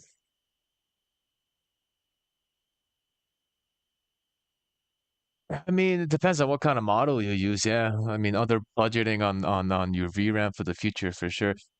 I guess I'm still early in the bank of what I have with my 8 gig, and I've been doing all right with the 3070 on just running some basic AI stuff. Like if the world like if XAI, if every AI bubble pops right now and there's no more AI in the future, it's really expensive to get, I could make do with my AI agents on my laptop. It'll be extra long in time and probably got to do a lot of modifications and optimizations on my own to make the AI work well. That's why I backed up every single one of them, just in case they didn't become available in the future again. I back up everything, dude. I just back up everything because you never know when the application you've been using for years all of a sudden becomes paywalled. Fuck that. And then I just use my old version and not get paywalled.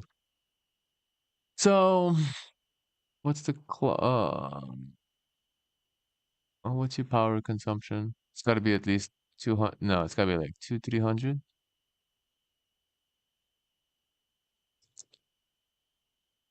think that's what I was looking for before I got distracted. Still rocking a 1650. Hey, what is that? A 4 gig? It's got to be a 4 gig, right?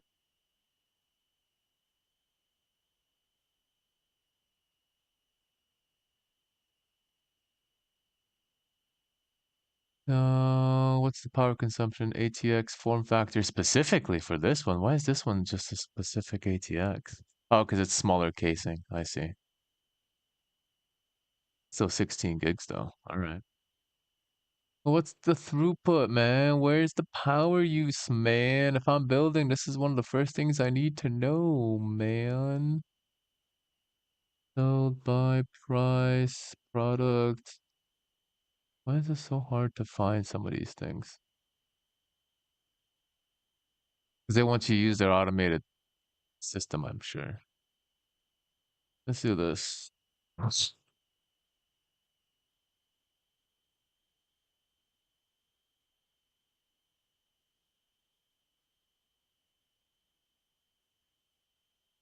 There we go, 145. Not bad, actually. The power consumption is actually lower than I expected. I think at this point, yeah, that I was expecting like 180, 240, something like that. It still did maintain it. So wait, what would the 40s? Let's see how the progression happened. That should be less than 145, right? 115 to 120. Okay, that's fair. Yeah. It's progressively going up when you do something extra. Not bad. Not bad. So I can potentially still make the same cost laptop or desktop, maybe 300 bucks, maybe 400 below the budget of 2000. But given that it's a laptop, you know what? I've been wanting to think about Framework. I see what they got for me. Let's see if I can compare.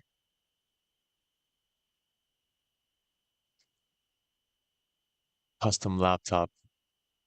The sick thing about the Chasey is that expansion slot in the back, you can, oh, I did this before actually. Where's the graphics card? Ultra, configure system, ultra. So this is gonna be what? About 1700.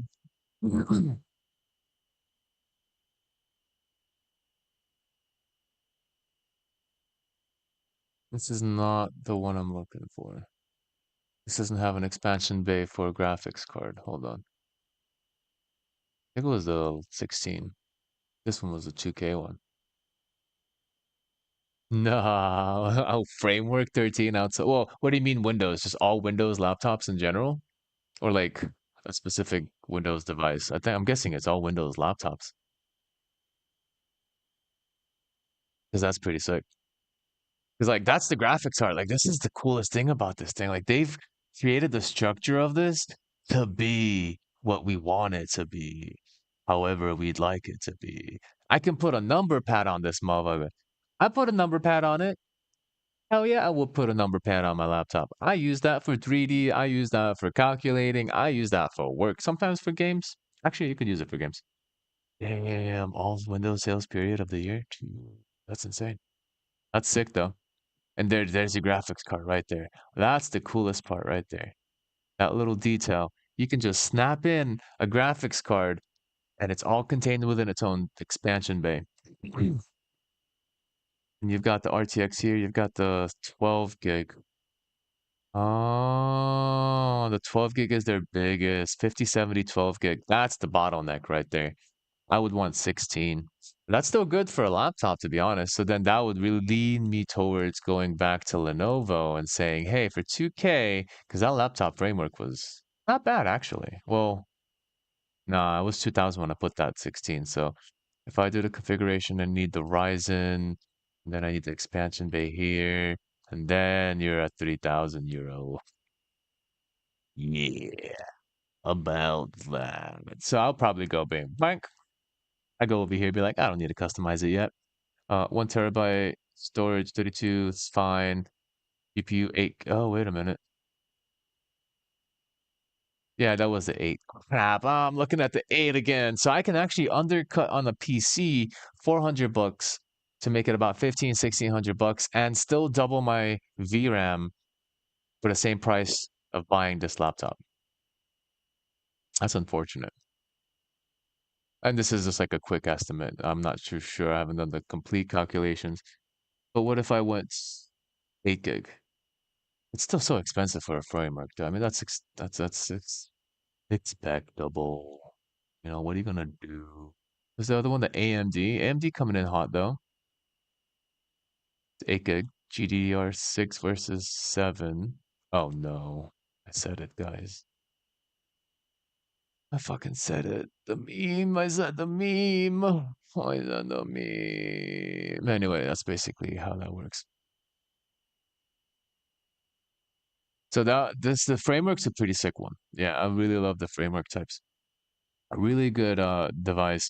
So based on my options of building one, if I didn't have an already portable, actually in this case, in my current situation, I have a 3070. It's perfectly fine. 8 gigs RAM, run a small model, play some games, chillin', cool. My desktop, old as fuck, could use an upgrade, but I'd be just buying the card really, because I already got an AMD uh Ryzen on there. So I would just upgrade the processor on my desktop graphics card. Probably get that the 5060. Where it go? Yeah, the 5060, 16 gig, easy upgrade. 600. I think I still have 32 gigs RAM on it, so I don't have to upgrade that at all. And then basically just upgrade the existing shell that I have for maybe less than $1,000. Because that would be the case. Now, if my laptop broke, case two, scenario two, if my laptop 3070 broke and I'm like, crap, I need a powerhouse again. Well, that case two, I have a second laptop. That's a 2080. It's the one handling all my OBS right now. So my 2080 is handling my OBS, 3070 is handling my AI and my gaming. But I would probably not need to upgrade, but if I was to replace it, I'd probably go with the Legion. It's 8 gigs again though. That's barely an upgrade. Oh, I don't like that. I mean, the processing's good though, and they're making it more efficient to run AIs on less RAM, but the processing is good though. I just wish I could maybe upgrade that to 16 and pay the extra, what, $500? Then I'd maybe take it. 'Cause that's really what I'm looking for. I want to fit bigger models in my computer, man. That's all I want. That sounded weird. Depends on what kind of models. It might sound kind of suggestive. But I don't think I can expand the RAM. I don't think there's enough space in this sucker to make it a 16 gigabyte DDR.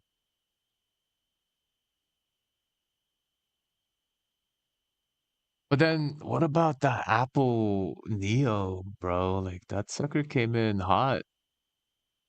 Didn't that take up a lot of Windows market too? Because yeah, like you said, think uh Framework's taking a lot. It's already in sales ahead. That's sick. But Apple Neon? What?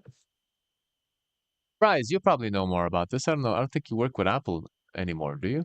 But I think you'll know a little bit more about the Neo than I do. How's it doing? 600, 700, 6. Starting price is $600 for an education eligible. Okay, education eligible. 16 hours battery life, not bad. Not bad. 1080p, not bad. Who needs that 4K? Unless you're trying to show off to something or someone, it don't matter. Enjoy what you have. Enjoy the 4K world around you. How about that? Go outside, touch some grass, get that 4K in real quick, and then you can come back to 1080p. It's all right. You know what I mean? But I don't really care about 4K that much. It just seems like a waste of power. Brr, brr. Hello, Neo. What's the specs on this?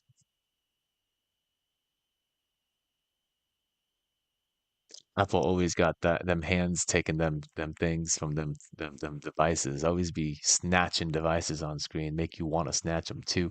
Lucky Charm, that's cute. I like those. Sticky Science, that's not dim sum. Okay, can I go to the specs? I know you guys want to make a real fancy. Oh god. Where's the specs? Y'all really want to make it real and fancy and stuff. All I want to know is your prices, your spec, and what the difference be between the specs and the prices, and how much y'all compromising on hardware to make a sale. Okay, I guess I can just do that tech specs.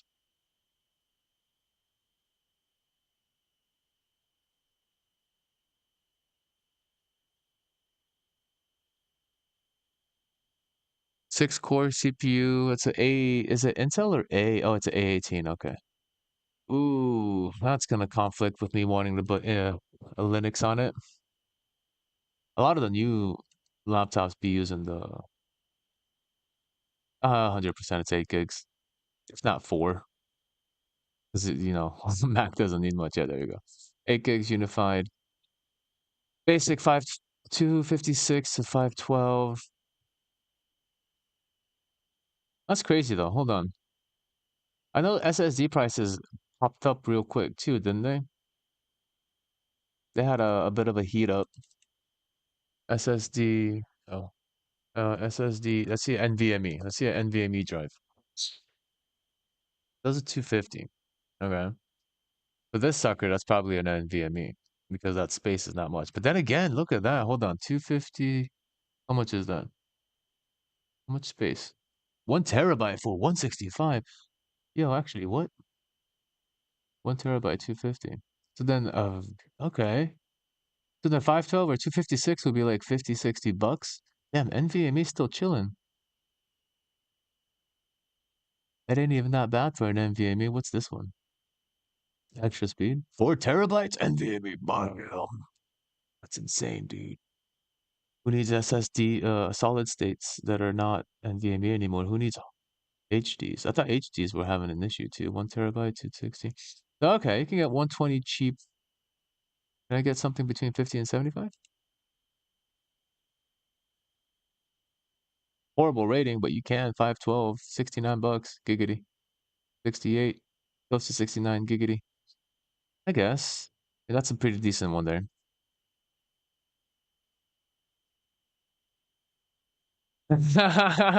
Just run all on swap. Yeah, but no need to do anything else. You can also get Tails Linux. You know what I mean? For that incognito operating system of choice. So this is good. Team Group is a good brand. 4.5 stars ain't bad. $70 for 256. 256, that's fine. So based on that MacBook, that's pretty well placed on the pricing scale for 256. I'm not sure they're using Team Group, probably ain't, but the price isn't something they could get hurt on if they sold it at this low. That's not bad. 16-hour video streaming. I should buy a 4 TB, man. I need space. I've got 2 NVMe's on the 3070. I can literally get 8 GB of. Oh man, I need to do some upgrades on my devices. I'm running out of space.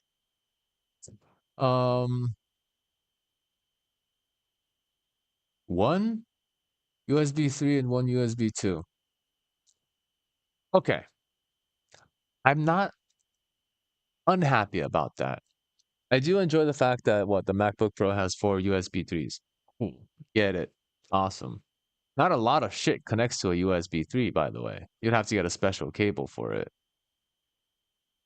So yeah, this laptop has 2 NVMe's. I don't understand how it fits it in there.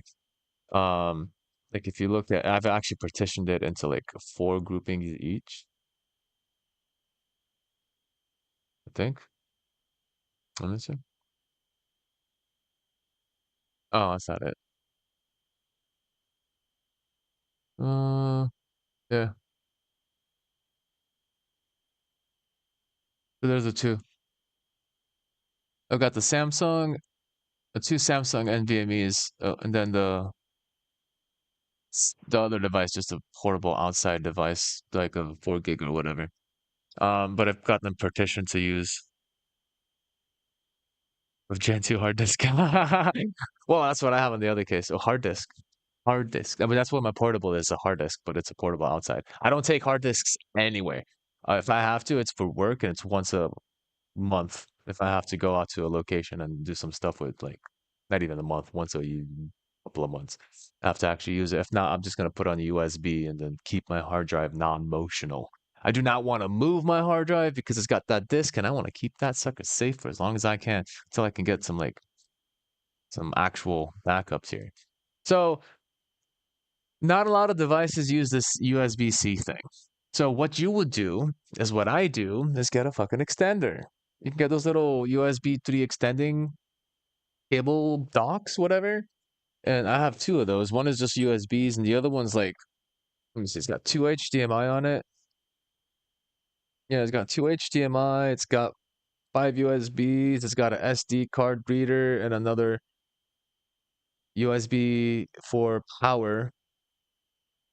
But you could use this one port and extend it as a dock, which is the great thing. And I think I like that more than having to deal with like a bunch of cables connected to my laptop. I prefer one connected cable that's like a dock, and I just throw everything in. And when I gotta go somewhere, I just unplug one thing, be on my way, come back, plug that one thing back in, and everything exactly as it is. Like I prefer that one cable instead of multiple. So that's pretty fine. I'm not gonna complain about that at all. I just get a dock, like $60, 70 or something. I can't remember. Magic keyboard, trackpad, wireless. So it's super basic. What's the HVAC? Okay, wow, you're telling me you can play H.264 format? Ooh, whoa, wee. Where's your DisplayPort 1.4 speed, 4K at 60 hertz? Native resolution, 4K at 60 hertz. They do good though, actually. Okay. The 4K is because it's the processor. It's the A18. I know that it kind of dual manages graphical cores. There it is. Your 5-core GPU versus also CPUs all within the same core processor is actually OP. Running a graphics card next to your processor, OP as fuck. Not only is the bandwidth between these two on the motherboard literally 0 milliseconds or 0.01 milliseconds, so any tasks can be put back and forth between it. Whatever you're sending to your processor on RAM, on those wires can also be accessed by the GPU instantly. So there's like this optimal hardware architecture that Apple does. It's really fucking sick. So I'm cool with the fact that they got this going. 60 gigabyte memory bandwidth, gigabyte a second. Problem is they have their process different, so they're not going to tell us unified memory. So I'm guessing they're trying to say this is both GPU and CPU memory. That's a problem because the whole concept of a graphics card is that your GPU is next to your GPU memory. Your VRAM is next to your GPU, so they can communicate directly when they have to. So there's less transfer. But if now the RAM, generally speaking, is further away from the GPU because now it's not on the GPU on its own graphics card, it's on the processor next to the processor itself, so the CPU and GPU are neighbors, then that RAM has to travel further. So whatever you're putting in memory and the AI is trying to think, or I mean, AI specifically, right? This is really more for the AI processing aspect. The game doesn't care. That'd be fine. I mean, that's probably why also, it might not actually be fine. Like for specific types of graphic handling, it probably works well, but when it comes to like the standard of game development, it probably doesn't work well because there's certain expectations on latency that developers use between a graphics card and the GPU to optimize games. But in this case, it's a different latency because the graphics card is way further away from the GPU.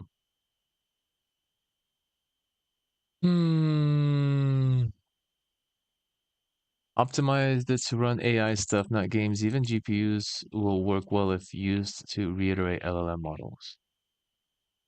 Give or take. I know that the biggest key for that is you want an NVMe type SSD card. So your model, because this is just for data analytics on a general basis, you want to be able to handle vectors and data sets quick. So you're not going to use a standard hard drive, right? That sucker, by the time it gets your data ready to go, it's been a day, especially thousands of tables and rows. You might use an SSD, but then that still has a bottleneck on the transfer rate and also kind of like the patching through on the chips because the chips themselves are pretty far away considering how big an SSD is compared to an NVMe. So the optimal way to really optimize AI is to use an NVMe because it has the best of all worlds. It's small, compact, small physical distance from each other, but it also has a very wide bandwidth and efficient way to transfer data directly to the processor. And I believe most cases, these NVMEs are pretty close to the processor. I'm pretty sure both of mine are pretty close to the processor. I think one is actually much closer, so I might actually want to think about whether I'm using the right NVMe for my AI models and data sets.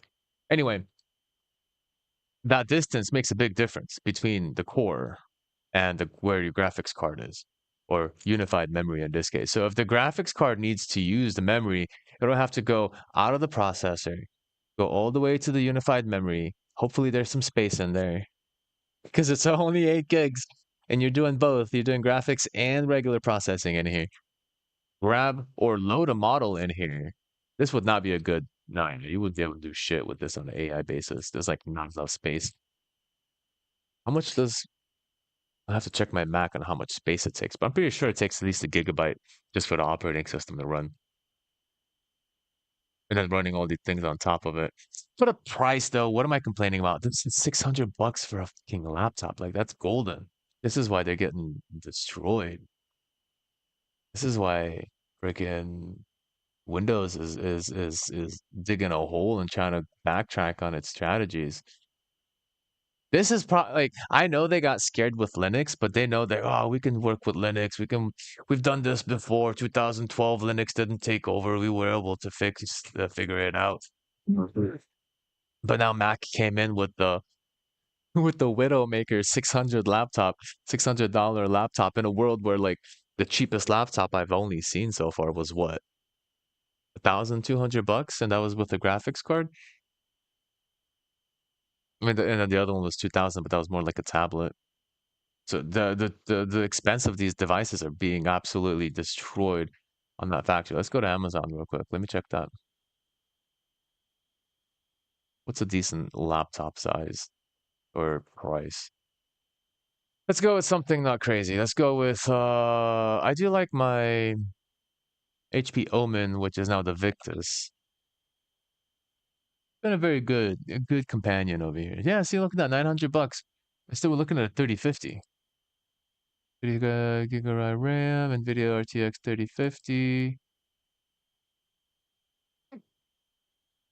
DDR4. It's probably 8 gigabyte RAM for these guys. Still $900. That's not bad. Maybe no one's buying laptops. What's going on? Is no one buying laptops? Is no one buying anything anymore? I thought the prices were going up for all these things. What's going on?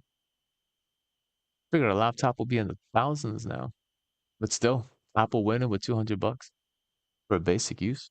I mean, with a decent graphics.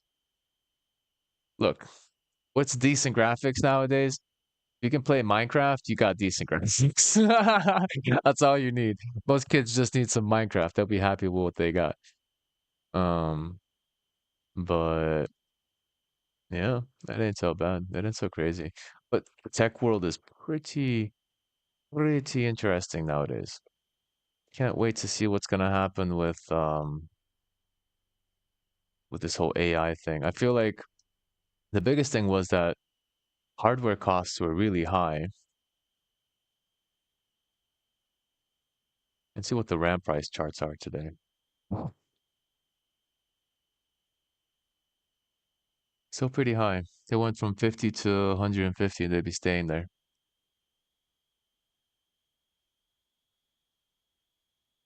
This is for DDR4 comparable. This DDR4, it's old. Ish. DDR4. The DDR5 are going to be the ones that are extreme, but I don't know what you're squeezing for in this case. This went from 100 and what? Hold on, I can't see. It's tiny. But, excuse me.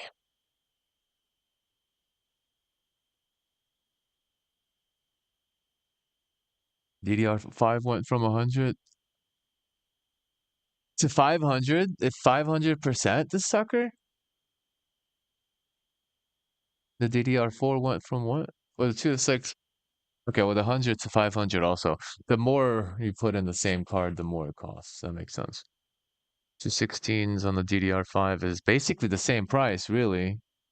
500 to 500. Oh, no, it's, I guess 450 to 550. 450 to 480, something like that. 216s average, DDR5, 5600. Yeah. But look at those crazy spikes we went through at one point. That's insane. So the problem with this was that fucking, what's his name? Sam Altman was all about, oh, we're going to take like 40% of the world global chip production or whatever. That wasn't set in stone. He made a deal with two companies and he never signed an actual contract. He was like, oh, hey, I'm going to let you know we're about to do this situation. But that's not going to happen because Sam Altman can't pay for his own shit that Sora fell apart. He's got no more Sora because everyone was doing stupid shit movies. No one used it for any profitable intake. His $1 billion Disney contract that he was going to be doing with them fell apart because he doesn't have Sora no more because it's just a cash burning machine. This whole centralized system, the problem with it is it's an irresponsible way to manage AI. Not just from the basis of the corporation, but from the individual. When you give people this power to do whatever they want, they're going to use and crap up on the system. They're gonna abuse the crap out of the money that they're paying for the amount of stuff they can get out of it. The best way to handle this is to let people render at home with their own servers or their own systems. And then when they do some stupid stuff like a shit video or slop, right? They do some slop shit. And then their electric bill hits $1,000 because they decided to make a whole series of Fruit Drama Island or whatever the fuck that shit is called. And then they got to pay $1,000 for their own electric bill because they decided to spit out a bunch of slop on the internet. Then be like, oh, so that's how much power my server takes. Is that series that I just made that's crap worth $1,000? Maybe it is. Maybe it is because that stupid series has a bunch of people watching it on a consistent basis. But at least that's a way to measure people's intent and what they're doing. Like, oh, their own bill is going to be what wakes them up to be like, huh, maybe all the slop content I've been making is just not as good as I should be. Maybe I shouldn't do that, you know? Like, that's the problem. That's the biggest problem that I'm seeing is people don't realize what they're doing with their slot machines. So giving people that layer of responsibility and liability, so when they print their own little sloppy crap on their own processors at home, and then their power bill goes up to an extreme amount, then they'll realize, oh, that's how that works. If I use this a lot, then I get a bigger power bill. It's like electricity. It's like if you paid or somebody if you paid for a subscription for your electricity and you paid the same amount every month, would you care about how many lights you left on the house when you left the house? No, it's the same amount. So some days you leave everything on, the fridge open, everything going, AC blazing 24/7, completely irresponsible of the electrical output your house is doing. That's an AI. And you come home and you realize, uh-oh, my bill is gonna be like crap right now. That's how you get people to realize. Otherwise, it's not going to do crap because people are just going to keep on making slop. Nothing's going to happen behind the system. And all you're going to do is just fall apart as a company because you told them they're going to not have ads. They're going to be able to work around all the pieces and all the things you're about to go through.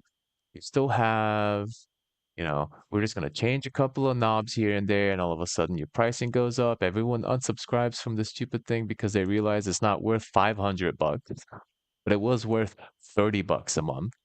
And then Sam Altman's system, the whole OpenAI thing, is going to fall apart. That's the problem. That's where it's going. That's what's going to happen. And that's how you get people to get their shit together, because all the sloppy crap is ridiculous. Like, people don't realize how much power is being used. They don't realize the power in their hands to such an extent that they just, they just abuse it until they get the repercussions of their actions. They're not going to realize what's going on. Oh my God, this. So I don't think going back full circle, because I kind of digressed a little bit. Going back full circle, like, Sam Altman is not going to buy all these. Oh, everything was a bluff. Sam is the biggest scammer. He's a bluffer. He said he was going to take all this hardware for his own stuff. Probably not going to happen. 100% not going to happen. I don't believe it's going to happen for a damn second. So now we have 30 or 40% of these companies have been restraining their output. They've been like, oh, we're gonna put all this here, just save it to the side for Mr. Sam Altman. He's gonna buy all this shit real quick. No, he's not. So now they got extra supply. So now what I'm waiting for next? I'm waiting for this chart to go downtown, man. This chart's gonna drop so fast. We'll be back to where we were because no one's gonna buy these 30-40% chips that were being basically waited on, or not waited on, saved to the side. Because I think he was trying to do some sort of call it evil. Again, call it stupid or evil. They're really dependable on the people. Most of the time it's evil and they get behind this, oh, I didn't know situation so they can get out of the liabilities of the law. But he was trying to constrain everything, get people dependent. Yeah, wishing for the best. He's trying to get people dependent on the system that they're creating, well, these AIs, so they can upcharge you because it's basically the same process every time. They get people to put you on the spot. You get to a point where you get determined to use that software. Adobe did it perfect. Adobe had that system. Adobe had, oh, you want Photoshop? Cool. It became a everyday known thing. Everyone knew what Adobe was. And all of a sudden, they went on the stupid, oh, we're not going to do a software cost anymore. We're going to do subscription basis. Oh, that changed everything. That fucked shit up hard. Also, I'm sorry, I'm ranting, but do like, subscribe, and follow if you enjoy this content. I do a bunch of this random stuff sometimes. Join me on Twitch, join me on YouTube. I'm live in all locations. Oh, but man, it's getting insane. I feel like this is only temporary. I really do. Because Sam's company's falling apart. We saw Sora fall apart. That's going to lead to a continuous strain downwards. And that's going to cause issues in the future. They won't be able to pay for this hardware. They can't even pay for their data centers. And the problem here is that they always have a plan B. Villains have plan A and villains have plan B. Plan A is, let's get everyone hooked on AI. We're going to need all these data centers. We're going to need all these content pieces, all this shit. We're going to build it. Well, boss, what if it doesn't work? Well, you know what? We're just going to use that same content to rent people out PC so they can play games from home through a streaming service. That's plan B. They can use the same hardware for an AI and a GPU and everything that they have set up, and they can just basically transition that to a rental service. And you know who has that already? You know who has that already. Come on. Man, everyone knows this. It's fucking... Hold on. I'm not gonna ruin it. To get the thing going. Rent a PC. GPU? Was it GPU or PC? what they call it. What they call it. GPU? It was GPU. Well, I'm looking for it. I'm looking for it. It can basically easily do this. So like it's it's ridiculous. Oh yeah, there it is. For 0.25 per hour, cents per hour, customer grade cards like the 5090 and 39 cents per hour for enterprise like the H100. See, in a way, if you're going to be training your own models and you want to use that format, yeah, get the H100, spend the money, train your model, get it done, go. But what's this other thing?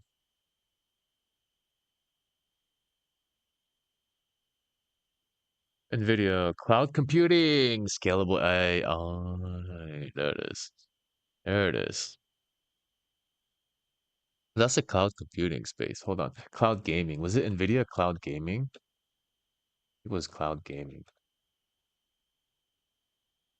Next generation cloud gaming. Oh, of course they have the cloud gaming. There it is. That's what I was looking at. This crap. They're already starting. Trying to find a way to use these GPUs, man. And you got the prices somewhere down here. You can't play games on your regular PC? Well, you can rent it. Here's your prices. Whoop-de fucking do, man. That's insane, ain't it? That's insane. It's pretty ridiculous that that's what we're coming down to. They have the both case scenarios. Either we become dependent on AI and they slopify the process and people get hooked on AI and can't think for themselves, or transition to a lifestyle what they can't think for themselves. Problem with human beings is we're pretty persistent. We probably won't be off that bad. The new generation, like the Z's, they're already cooked on the head, man. They might be the ones dependent on AI, but that's way long down the road.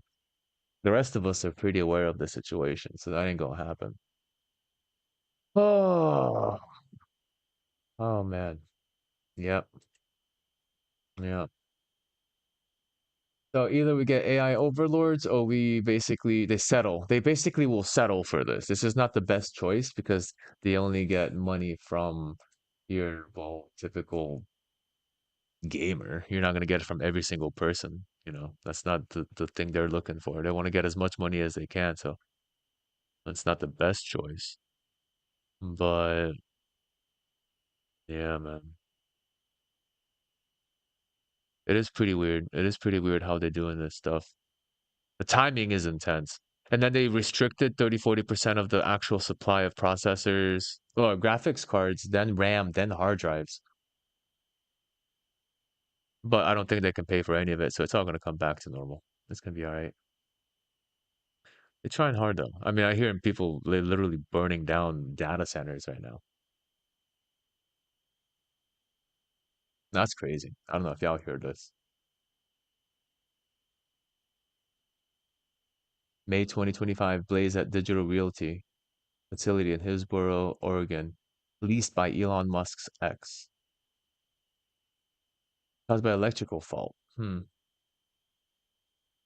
Electrical arc, water leak. No, these are accidents. Where's the Molotov cocktails I've been hearing of? That's the crazy part. Recent incident involving Molotov cocktails data centers reflect broader wave of anti-tech extremism. Key incidents. Tulsa arson. Yeah, there it is. OpenAI CEO targeted, which was him directly. I don't know, y'all heard that. That guy is getting actually targeted by people. That's ridiculous. That's how much no one likes him. He is being targeted as someone to be fought against. Yeah, we're not there yet. But that would be like a very weird cyberpunk future. That's what it would be like.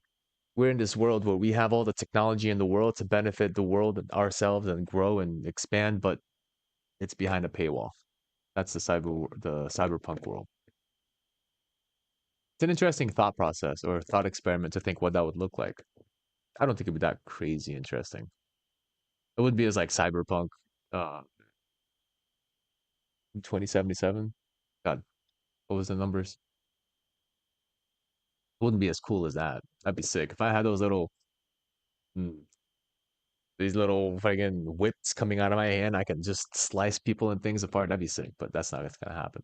They don't want that to happen. They don't want cyborgs to be competitive on the street market. They just want all of us to be a little tank, submissive, uh, uh, all of us to be in a tank full of water, just regurgitating content. That's all they want. That's all they want. Oh, but it is becoming more apparent. People seeing it. Yeah, like they are rooms, like hotel rooms renting. Yeah, like I can see it for a basic use. Like maybe you have an idea. Like for me personally, I want to make a tutor. I want to make a educator with all the notes that I have. I don't trust really any of the outside. I want to create my own rig. Probably need about 128 VRAM. Uh,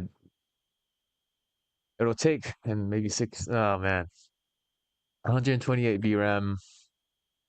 That'll probably compress down to about a 12B model, but it will take like months and a lot of processing power. And then just feed it. Well, if I train it from scratch, that's a thing too. If I get a basic model that's pretty decent, instruct type model, probably with some coding backend because mathematics is very strongly tied to programming. And then feed it all the notes that I have based on every single of the 5,000 students I've taught plus. I have all the notes still in my OneNote. I have it backed up 5 times over. I've got PDFs everywhere. So I've got every single piece of note. Then I can train it on the way I teach, and that will be an intense experiment. So that's a case where I can just, go ahead and rent a specific GPU like a H100 and actually do the processing myself and make my own AI. Super Scholar AI. That'd be sick. But that would probably cost a ton of money. First, I'd have to pay for the actual processing of the H100. Well, the H100 would be if I did the NVIDIA base, right? That was like 39 cents. 39, yeah, it was 39 cents for the H100 per hour. But probably per one H100. And you scale that.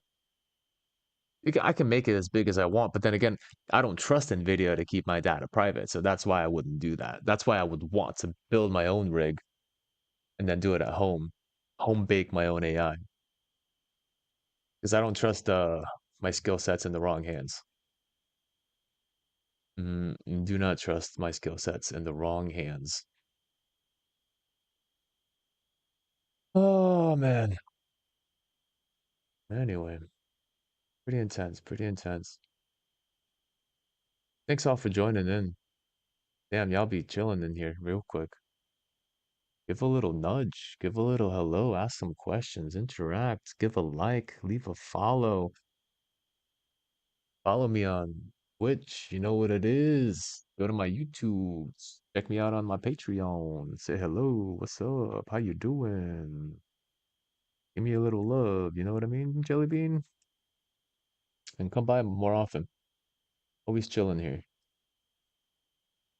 Was it last stream, this stream that we working on right now? Max viewers 305, average viewers 166. 166 of y'all. Have y'all left a follow? Have y'all left a like? Are y'all interacting or just kind of lurking? Like, Rise, are you still in here lurking? You're probably lurking. Probably leave me in the background while you're doing some chores. If you are, like, give me unique viewers, 257, not bad. Just looking at some stats. Look at this stuff. Doesn't happen very often on Twitch. What Twitch do? Why Twitch be preferencing me all of a sudden? Is it my Matrix background? What y'all doing here? Where y'all come from? Don't forget to like, subscribe, follow, and come back. Sheesh.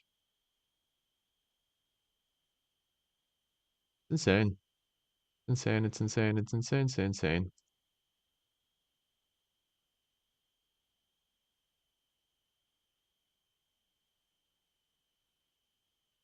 I think people always come through.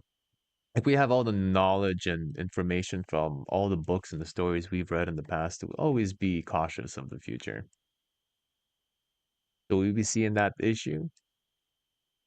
we'll be seeing that. Uh-oh, everything's turning like Terminator Skynet issue, and we we gonna do something before it gets too late. I feel like that's what's happening now in a way. Mm, pretty much what's happening now. Y'all be lurking it up over here, guys. What's up? Give me some cues. I think I'm kind of done for now, though. I think I'm pretty chilling. Don't know what else to say. Kind of spent. I'm hungry. I need to get some coffee. Probably do some programming. Oh, let me check what's going on.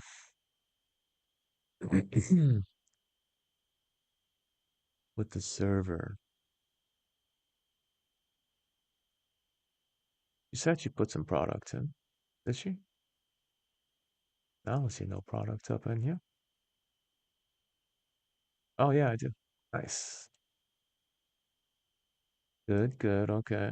And she's got images. Nice, nice. Look at her go.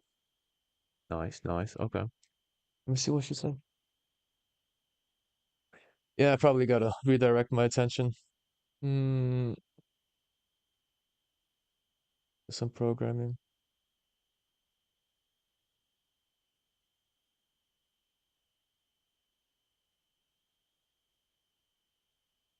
Trying to add all the clients, but it doesn't let. Uh-oh. Also, if possible. Uh-oh. What's going on? What's going on with clients? Oh. Huh? Client edit.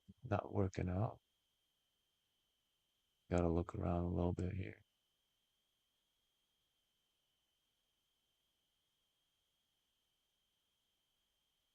Uh-huh. Was that a modification? Hmm. The different entry point. I didn't accommodate for the different entry point. Oh, I hate when that happens. All right, yeah, I'm a chill, guys. I'm gonna head out. Thanks for joining. Appreciate everyone on Twitch dropping in. That's a random 100, 200 people chilling in here with me today. Again, last call. Make sure you like, subscribe, follow me up. I'll be back in the future, probably tonight.